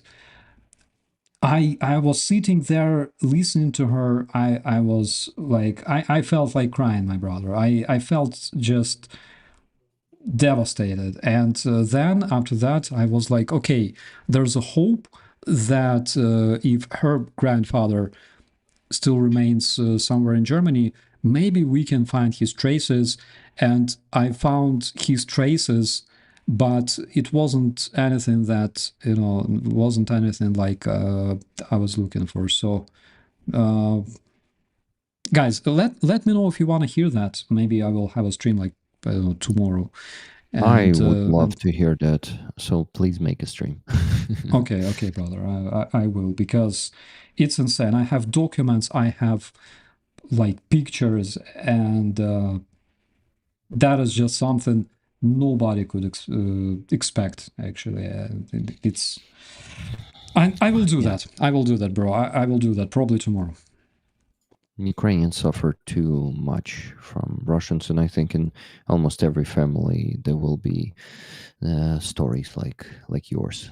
And yeah, they literally killed most of our ancestors because that's their the favorite type of genocide. They like to kill Ukrainians. Yeah. And basically, that is why, my dear friends, this is why we celebrate every single time we wake up to the news that something fucking exploded in freaking Astrakhan, I don't know, Belgorod, Bryansk. Because, guys, this is the law of karma. You cannot survive doing all sorts of shit and committing atrocities against people around you, against your own people, and just pretend that nothing happens, that you can just go away unpunished. You know, all the religions say that you should suffer on earth, and then, like, on that side, on the other side, you will receive either your punishment or your reward. I completely respect all religions. Guys, I respect atheists, I respect Christians, Muslims, Buddhists, everybody. I really do. And even though I cannot call myself like a big believer, but I completely respect people who believe. But at the same time, I believe that punishment should be served on earth. And there are cases and forces and mechanisms that lead bad people, criminals, to receive their punishment. Which, by the way, another topic, because recently a new tribunal was established to punish Russian war criminals. It was established in the European Union, so European institutions will be prosecuting and investigating Russian crimes in absentia, which means that Russians will not be present there. They will be cooperating with the International Crime Court. In which term, in case the International Crime Court takes the case, this tribunal stops investigating or providing their investigation materials to the International Crime Court. So, Starsky, I apologize. I'll step out for a minute. I'm going to be listening to you in my earbud. Sure. Thank you, bro. Okay, let me know when you're back. I'll put my fat, ugly face on the full screen. So this tribunal will be acting in Europe. As I said, it will not be interrupting the efforts of the International Crime Court. Why it's important? For two things. Thing number one is because the Russian crimes will be written down. The Russian crimes will not be forgotten. No other force in the world, unless, I don't know, unless Europe will be completely wiped out of population, or unless, I don't know, Russia manages to, like, literally conquer and capture all the European countries and install their puppet governments. So unless that happens, my friends, Russia will never rewrite history. Russia can say whatever it likes in its own media, in the Russian national television, but the very fact that Russia was the invader, that Russia committed atrocities against Ukrainian civilians, that Russia is a terrorist regime, that Putin is a terrorist scum, an internationally wanted war criminal, all those facts will be written on iron. They will be written on stone, okay, inscribed on stone. I don't know how you call it. We also have Brandon Mitchell, who is there to be trolled. Hello, brother. I hope that you're doing fine. And that is very, very important. Another thing, of course, since Russian war criminals are hiding on the territory of the terrorist federation, so far we didn't have any cases of them being extracted alive to the territory of Ukraine. There were several minor cases when other Russian war criminals were extracted from the temporarily occupied territory of Ukraine, but not from Russia itself. There were cases, of course, when they became good in Russia, like that general who was killed by a scooter parked outside and things like that. But that's not the thing. The thing is, that's what I'm saying, Brandon, that you are there to be trolled. So I love you, brother. You know me. So there were no cases so far. Okay, because we all know that Hey, brother. Welcome back. There's also Brandon Mitchell who wants to be trolled by us. Okay. Yeah, he definitely said he wants to be trolled, not troll himself. Yeah, I'm sure. Brandon, we all see that this way. Yeah, because like here's two Ukrainians, and you stand no chance, my brother. Absolutely. When we are alone, yes, that's the case, of course. But other than that, so I was explaining that looking at beautiful examples of, for example, Radovan Karadzic, of Milosevic, and other war criminals come, we can definitely tell that such cases can truly happen in the future. And also, the Security Service of Ukraine, the legendary SBU, as you probably know, the guys that castrated Russia, like 30% of Russian strategic aviation just recently. So those guys are known for being very, very good at extracting people. Do you remember one of the Russians that were involved in shooting down the Malaysian aircraft, the MH17 over the Donbass, the one that was snatched by the Security Service of Ukraine, brought to Ukraine, where he testified, and then I think he was exchanged to a bunch of our soldiers. Good night, Brandon. Good night, brother. We love you all. Yep, Brandon, Have a you know that. great night. Yeah, a lot of love from us. A lot of manly, sweaty love from us to you, my friend.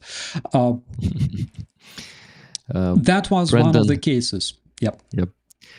Sorry to interrupt you, Starsky. Just wanted to say that Brandon decided to skip the latest mandate we scheduled with him. We actually did not get the schedule in it, but I could not get him on another one. Brandon, where are you right now? Sorry, not trying to troll you 100%. Okay, Starsky. Wanted to ask you, if you don't mind, to once again, maybe the last time for today, show the patches on the screen. And I would ask people to donate one more time, because after that, those donations that were received at the mansion, the fundraiser, there were no more donations, and we need just a bit more, guys. We still need to get 50,000 euros in that campaign, so there's a long way to go, and your help is essential and is very needed, because the faster we close this campaign, the faster our soldiers will get the trucks, and that's the most important thing about it. And those patches are the bonuses, and I'm sure most of you perceive this as bonuses and not as the primary goal. Primary goal is to help soldiers to get the trucks that are expendables, of course, and it's easy to lose it, but without them they just cannot function there on the front line.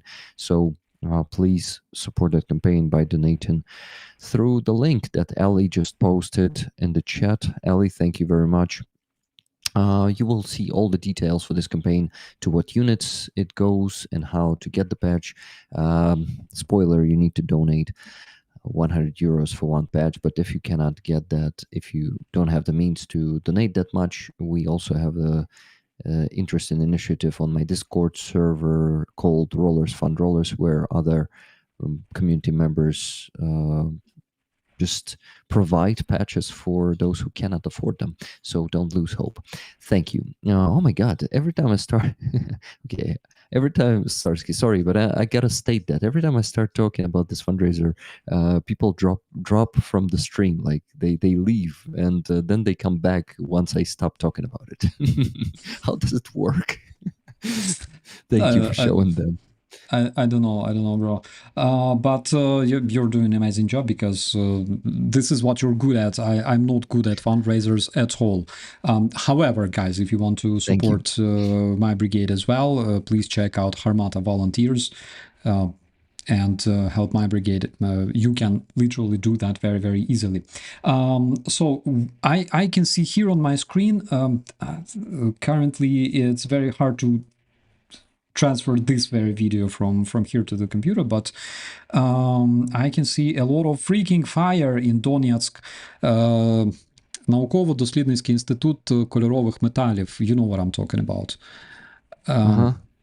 The metals research institute. That was used by the Russian terrorists as their headquarters.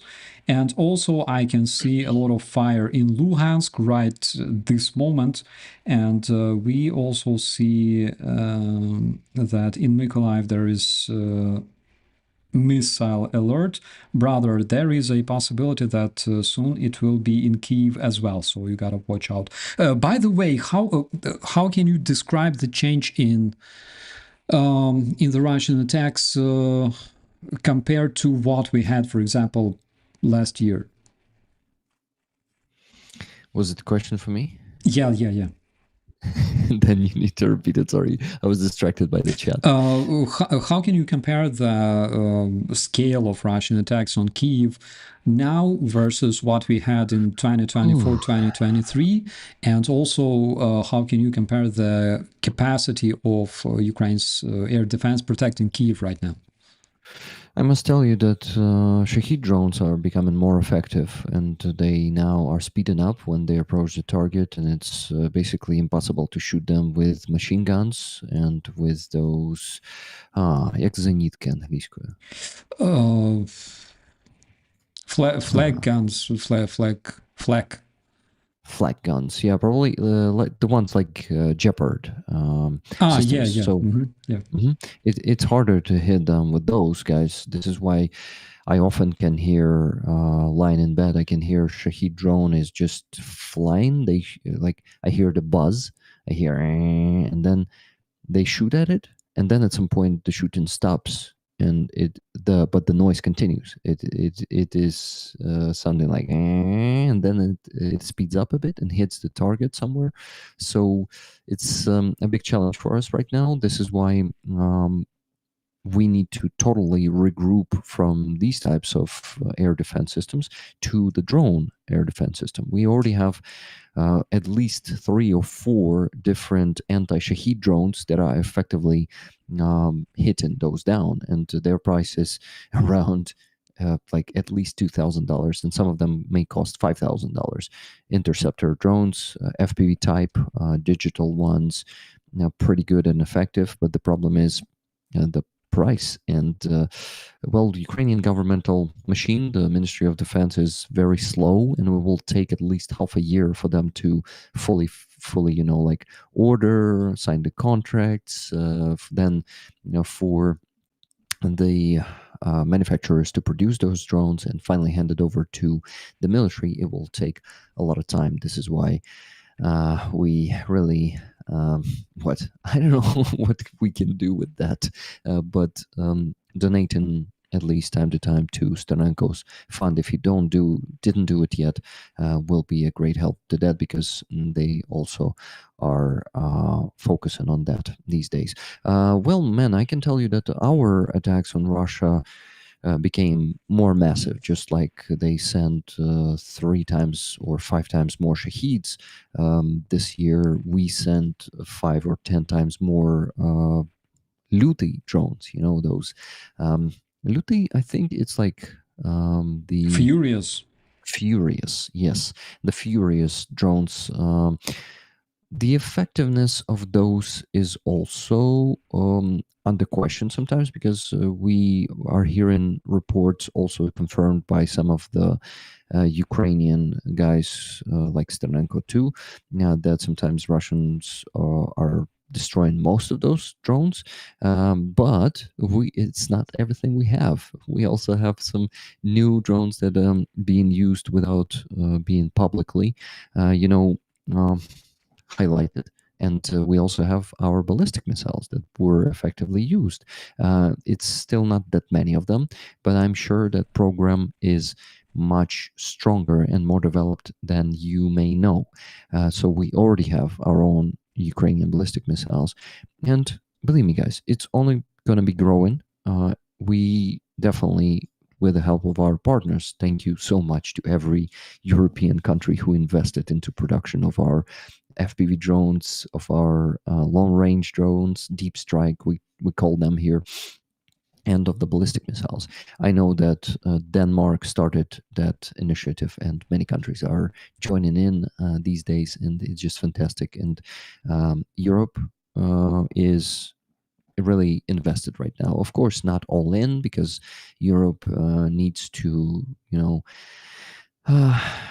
get through with their bureaucratic machine, and it takes time. But the scale of help and investment into our Ukrainian weapons is huge. So I thank you for that. You guys, your governments, and especially you personally, contributed to that by pressing your governments, but by making it actively discussed, the war here, the Russian war in Ukraine, and the genocide that they are committing against us. And I really thank you for that, and thank your governments who are investing, who are doing that, and who are supporting Ukraine. Starsky, I also wanted to mention one topic. I mentioned genocide a few times today, and yesterday I had Dick Dawson on the stream. And I had another musician, Aziza Iskander. I am sure I told you about her. Yeah, I know. Is a Crimean. Yeah, she's a Crimean Tatar singer, and I wanted to ask you to invite her to your stream someday, because she is knowledgeable about the genocide of Crimean Tatars, and that's a topic that is not being discussed that often, in my opinion. We like a lot of pro-Ukrainian channels are focusing on either fundraising, like me mostly, or on the news, which is much more like highlighted than what I do. So talking about Crimean Tatar history, but also popularizing Crimean Tatar culture, which is also being under Russian genocide for centuries, would be amazing. So if you would like to invite her to the stream someday, this will be a huge believe me, it will be an amazing stream, because Aziza is a very deep person. She always talks from her heart. She's very honest, and she is with all her heart standing with Ukraine against the so-called Russian Federation. And yeah, it will be also a great help for her channel. She is can you imagine, her channel already got to get monetized, it got more than 4,000 watch hours. So people really watch her channel a lot, but she has 550 approximately subscribers. And I'm sure you guys would like to subscribe when they see her and when they hear how she sings. And her voice is, damn, a lot of rollers will confirm that she's super talented. And yeah, just some food for thinking, as we say. Thank you so much. I would like to do that. Of course, I will try to swear a bit less than I usually do, because guys, I don't swear like that in real life. Seriously, I mean like in offline. Because if you find me somewhere like speaking to people, to big audience, I don't do that. I'm a very polite person usually in the real life. But I found like rather funny video. So two Polish guys were kayaking in the river the other day, and they heard the Ukrainian air alert siren sounding from Ukrainian side. And guys, I think we can all have like a good laugh at it. Okay.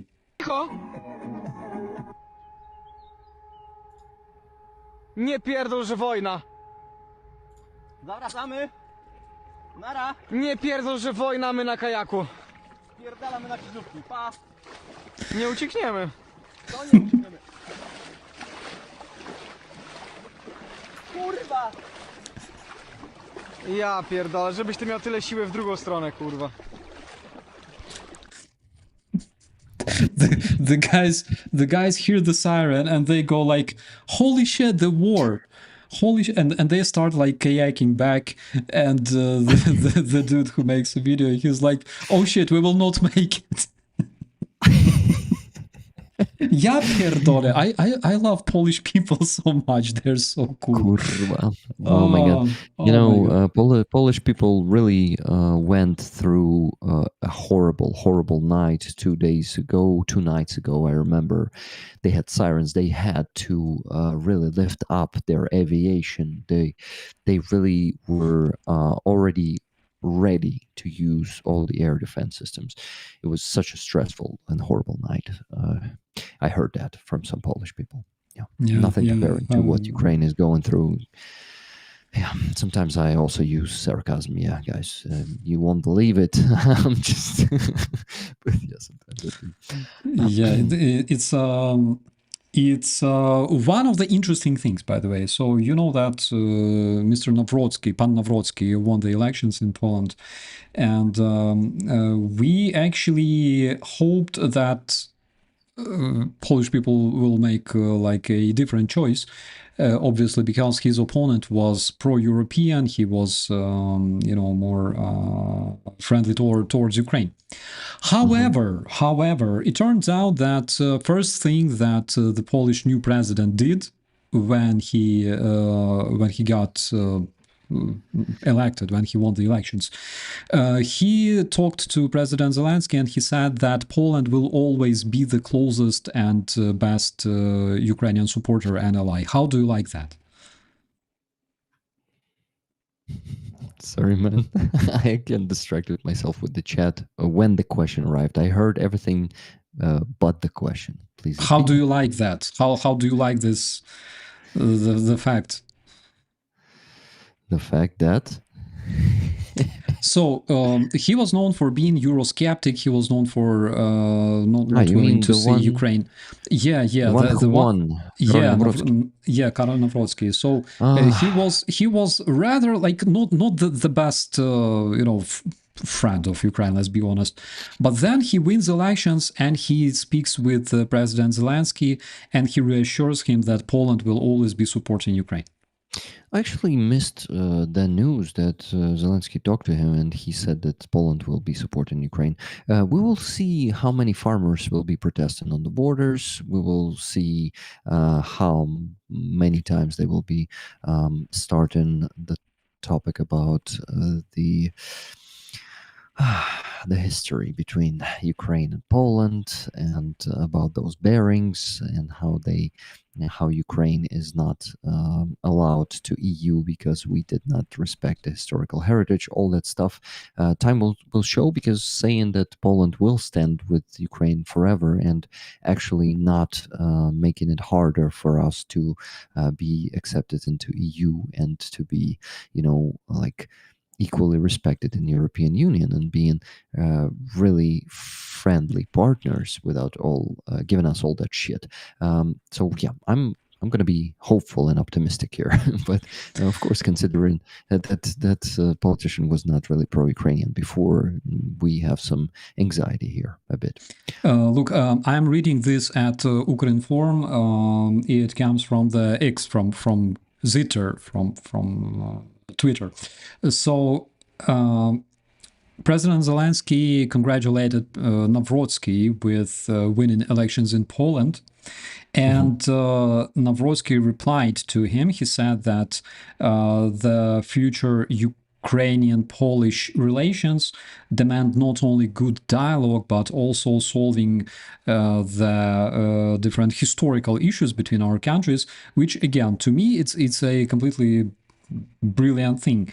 So he said Poland is, according to Karol Nawrocki, is the most dedicated supporter of Ukraine in its fight against Russian aggression, and no other country understands this threat more than Poles.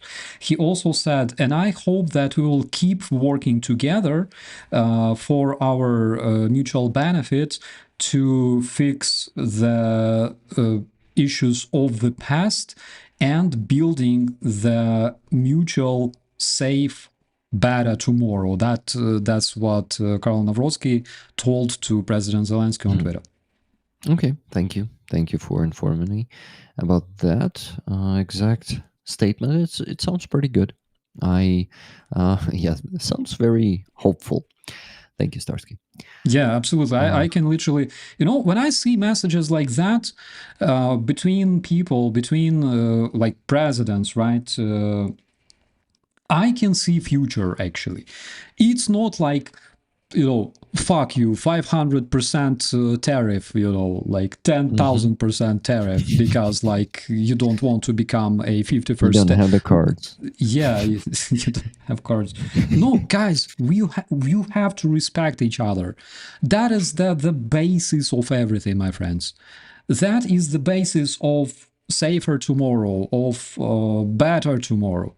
That is the main thing. Remember, Grandpa Savkovich said that we should be working together. We should cooperate through trade, through mutual respect, and through education, through culture, through respect. This is the main thing. Always respect people.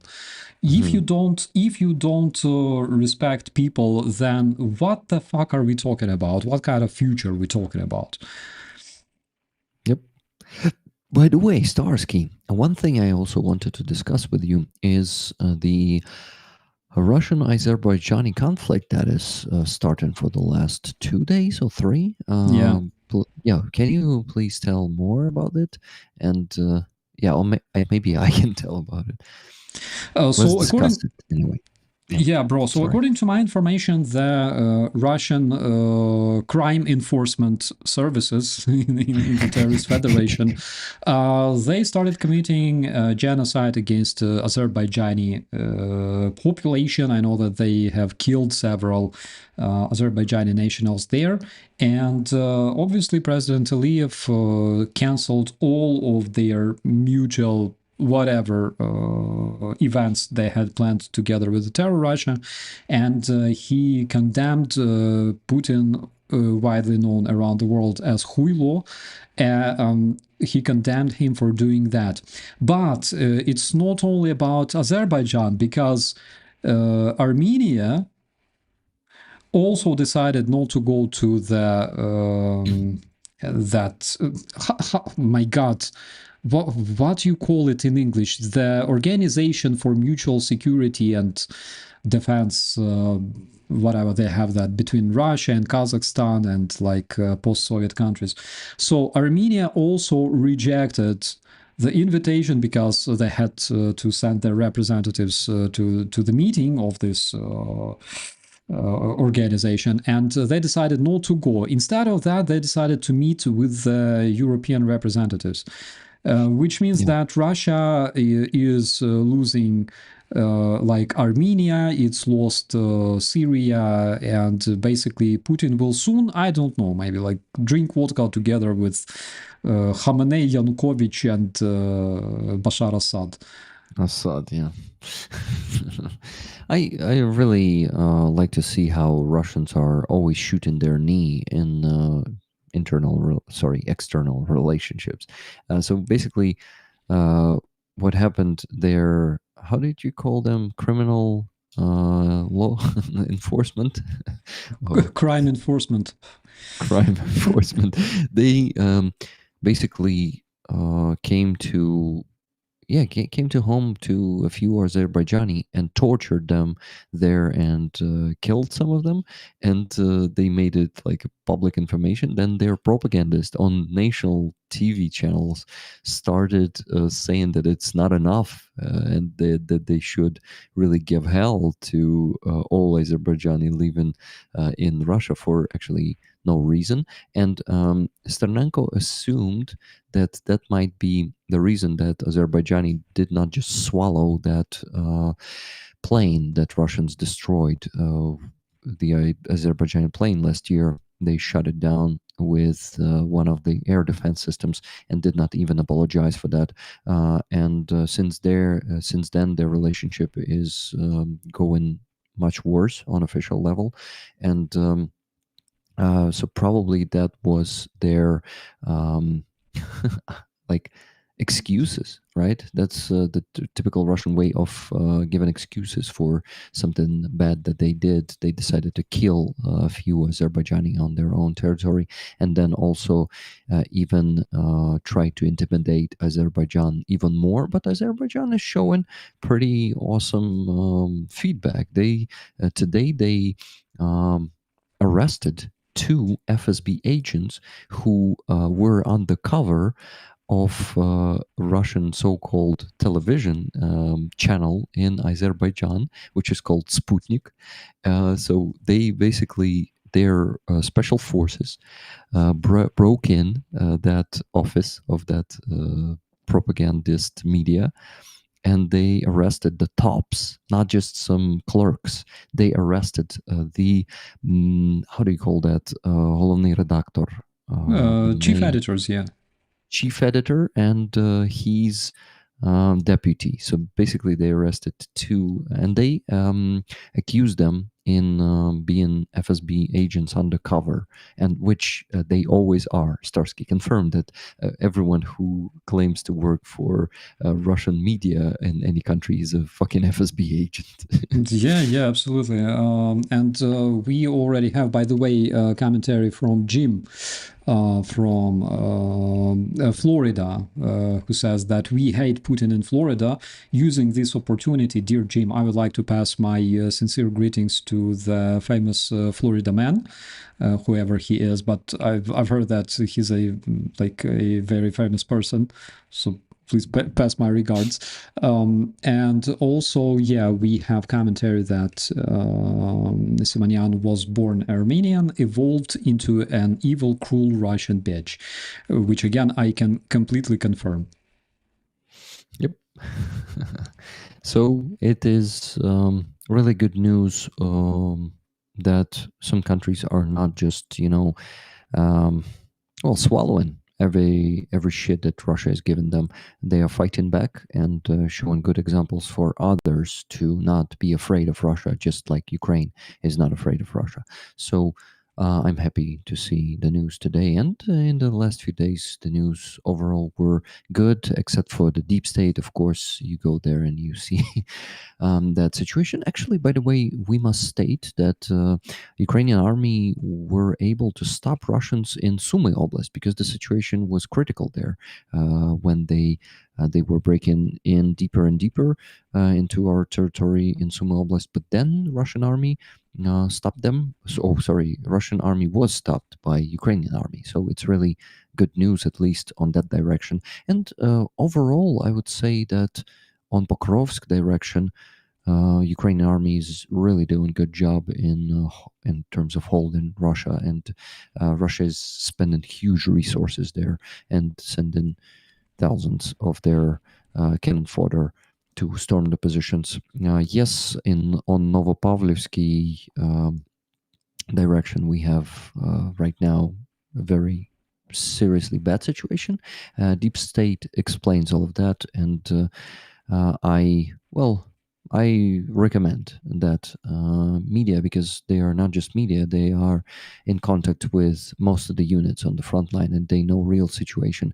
And any other map you're using, guys, because I know a lot of our American friends, United Kingdom friends, I mean the YouTubers, they like to use other maps. Deep State for some reason is not really popular around the world. Only like in Ukraine, it's I think it's the most reliable number one source. So if you guys want to believe the Ukrainian source, which in my opinion should be the best source, any other map is not really reliable comparing to this one. So yeah, here's an advertisement for Deep State. Really cool, reliable source of information.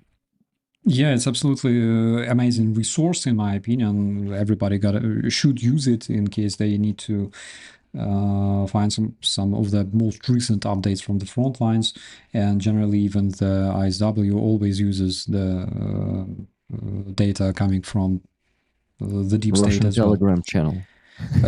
Russian Telegram channel sometimes, which is true. But yeah, one thing about the deep state map is that in some specific cases, when it's required for the OPSEC. They will provide updates with a small delay. But it's like we all understand why they do that. Yeah, so that is one thing. And what I wanted to say about the Azerbaijan was that actually Russian terrorists responded to Azerbaijani President Aliyev. They said that Baku was always a Russian city and shit like that, which I believe already tells us a lot about their intentions. I don't see this conflict between Russia and Azerbaijan actually dissolving anytime soon. Maybe things will be even worse because maybe Russia will try to shift the attention from Ukraine to Azerbaijan as well. It's absolutely possible. But they will be effed up big time because, again, Azerbaijan is supported by Turkey, and Turkey will not let anything happen to Azerbaijan. That's 100%. One thing I know about Turkey is that they have massive army. They have insane army. The Turkish guy once told me about that they have power to... so their army sometimes works to stabilize situation within the country, whatever situation it is, and then they can like easily deploy like 1 million people. So yeah, but Russians generally, they declared in some of their recent statements that prepare Azerbaijan, Baku is a Russian city. By the way, another awesome... Sorry, I interrupted you, Starsky. Yeah, please go on. One of the most awesome things in this situation is that on Azerbaijani TV they launched a report where they're crushing Russian propaganda. They are openly saying that Putin thinks that Azerbaijan is part of Russian Empire, but he's delusional because for more than 30 years, Soviet Union has collapsed and we are separate countries. So they basically are countering Russian propaganda openly on their state TV and calling Moscovians imperialists. So this is really good response and yeah, giving good example for others. Once again, I tell you. One update that I wanted to mention, by the way, thanks to Jim. According to the reports recently, there were several cases when groups supporting Palestine was damaging the equipment that was meant to be sent to Ukraine. And it is the case, actually. It's true. I already prepared the report that I wanted to talk about tomorrow. So this is actually the case. They say that they were trying to destroy like American or British equipment that was going to be sent to Israel and things like that. But there is a possibility that this was actually staged by Russia. So all this attack on the equipment and damaging the Ukrainian equipment, it was actually staged by Russia. They could really believe that they were attacking Israeli equipment that was going to be sent to Israel because Russians told them so, like that's an Israeli stuff over there. So that can be the case. But I think that organization that attacked that equipment, the base where it was stored, I think now they are considered like terrorist organization because they literally conducted attack on the state like military base. So the stuff in for repairs in Germany, yeah, that's the thing. Mm-hmm. You should watch Dylan Burns. Yeah. On those attacks. Yeah, Dylan Burns is a brilliant young man, I was about to say. He's young comparing to us old guys, right, Starsky? You always say that you have dementia. You didn't say it today even once. Wow. That's Who's progress. here? Where am I? Yeah, Alvin Archer there says that Palestine Action has been designated a terrorist organization in UK for attack on Royal Air Force planes. That's actually crazy. But again, guys, we see a lot of different attacks happening right now in Europe, in Baltics, in Germany, of course. And guys, we will not be wrong to blame only one country for that, okay? Because when you scratch far left, when you scratch far right, when you scratch Palestine action and people like that, you will always see a bunch of rubles sticking out from that scratch. I shit you not. Yep. And, well, actually, well, okay, I'm not going to mention that, Starsky. I also wanted to mention that maybe if you follow Inform Napalm, they collaborated lately with militant intelligence. Maybe you heard about the Ukrainian militant community. It's like a patriotic Dvij community in Ukraine. They have their Telegram channel, and they also started their own hacker like division, and they collaborated with Inform Napalm, and actually they had a massive attack on a lot of officials in Russia, and they have data on many of their operations. Most of it is not public yet. I just wanted to mention how you guys maybe not hear about successful Ukrainian cyber operations.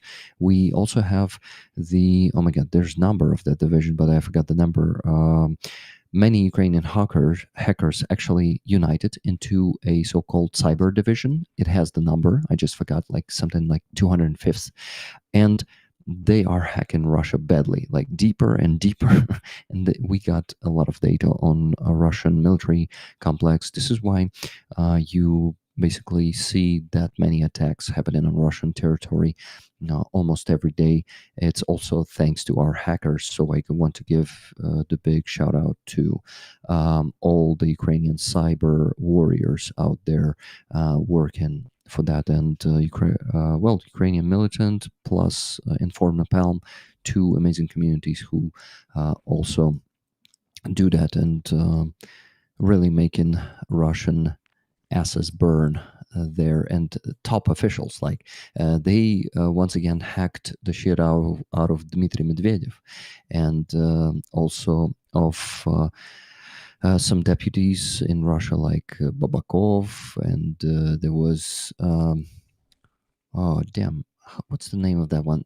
Anyway, it's not significant. They are just, Russian war criminals that will get their revenge. But yeah, Inform Napalm website, I think Starsky will definitely join me in advertising that thing. They always have English language there, and they actually translate it into many European languages like Norwegian, Dutch, I think, and not only those, at least 10 languages for any article. They usually give evidence about Russians avoiding sanctions, and I know that a lot of their researchers are being used as a base for imposing sanctions. They deliver it to the special services of Ukraine, like SBU and GUR, and those are directing it to our European partners. So that's how sanctions begin, actually. Rick, is it 256th Brigade? Probably.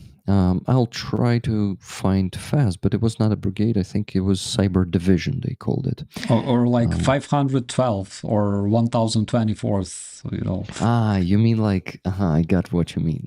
Those digits. I think, what's kind of system is that? 16-річна, yeah? She's not 16 digit? Damn it. Yeah. Cool. I don't know how to call it in English. I'm not a hacker. I have no idea.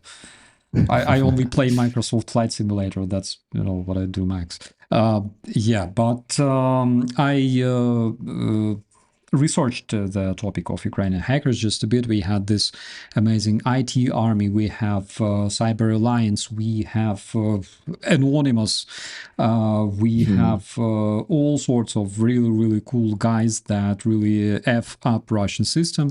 And Dana from Kiev says that it's 16 розрядна. But 16 розрядна, ні. Дана, дякуємо. Ми просто не знаємо, як це Дякую, Дана. сказати англійською. Yeah, unfortunately. But Yeah, exactly. Sorry, Starsky. 256 Cyber Assault Division. That's how it is called. yeah, Slater, you was right. You was right, absolutely. So I researched that topic, and also I can completely sign after everything Rick said about the Inform Napalm, because those guys are absolutely legendary. Before the full-scale Russian invasion, they compiled very long database of regular Russian units that were involved in a hybrid invasion of Ukraine years before the Russian full-scale invasion. They compiled everything. They compiled all the data from the open sources. They compiled all the pictures. Yeah, those guys. Andriy Makaruk is absolutely legendary.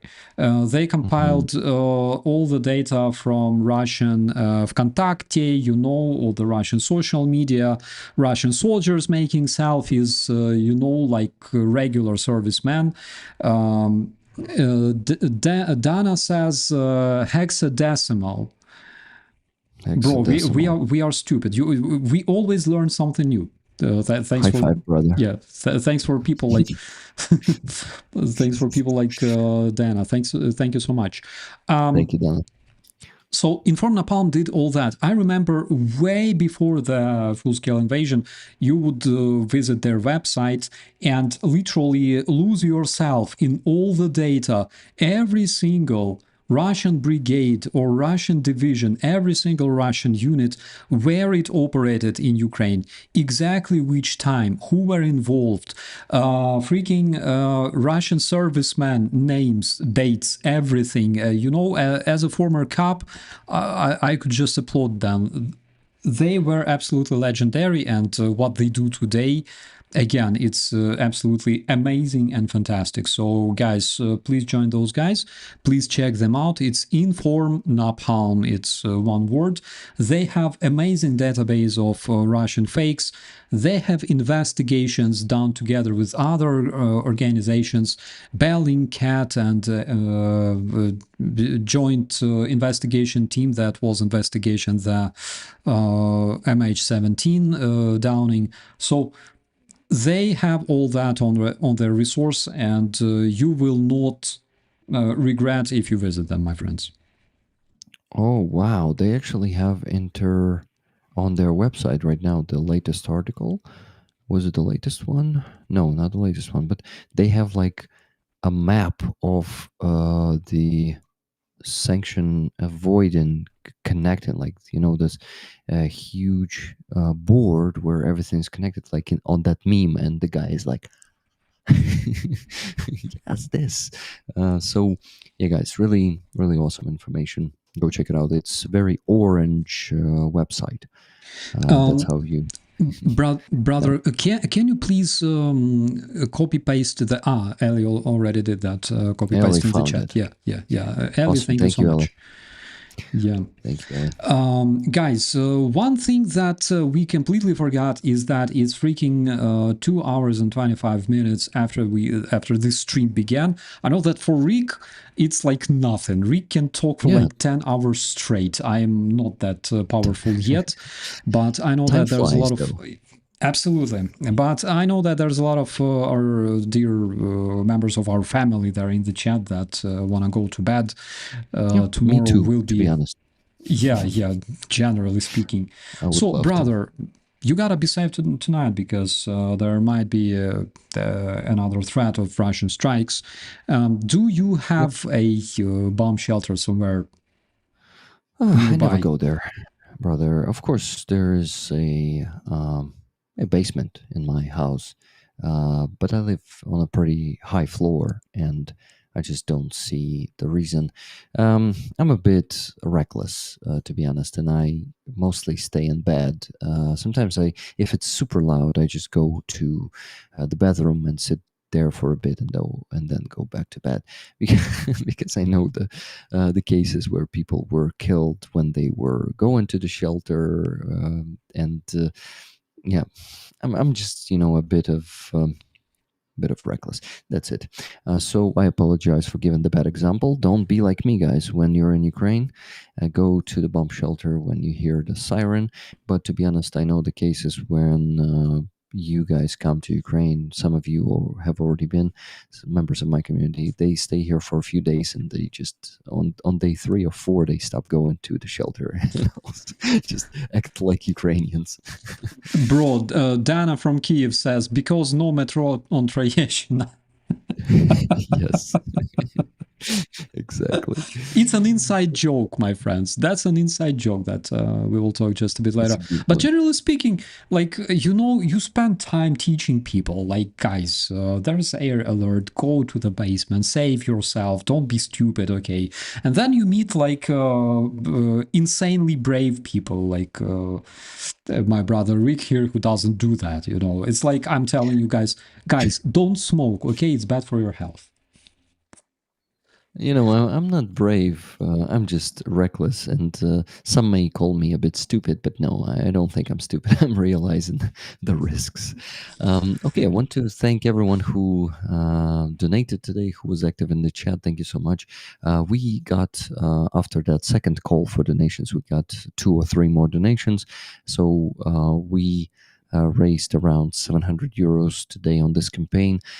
Pretty good result. Thank you, guys. Check out.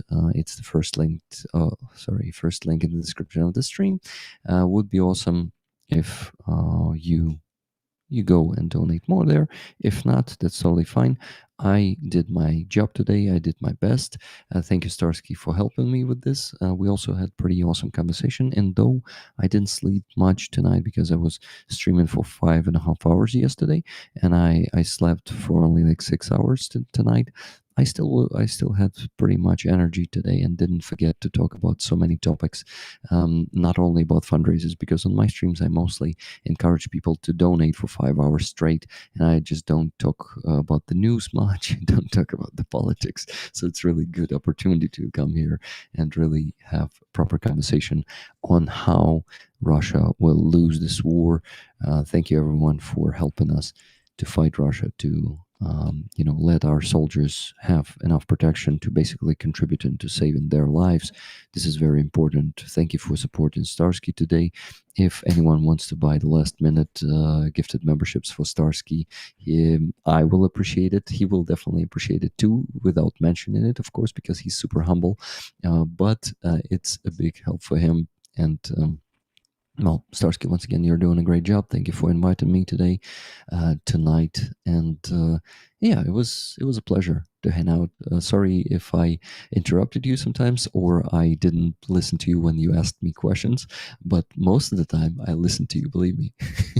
Thank you, brother. Thank you so much for coming to the stream. And actually, you have words of appreciation from Professor Gerdes, who says huge respect to Rick for his marathon streams. That is something that not a lot of mortals like us can withstand. So you have our complete respect, my friend. And dear family, thank you so much for staying with us tonight. Thank you so much for supporting my people, my brigade. Thank you for helping to keep my channel running. Thank you so much for helping my brother Rick with his cause, because what he does is absolutely amazing and legendary. I would never be able to do what he does on his streams and with his work and his dedication. So thank you so much. Guys, be safe wherever you are. And you know that if you were at least once on this stream, if you made at least one commentary, if you showed up there in the chat, you already reserved a place here in this heart. Thank you so much, my friends, and we will see you later. Be safe. Thank you. Slava Ukraini. Героям слава. Bye, guys.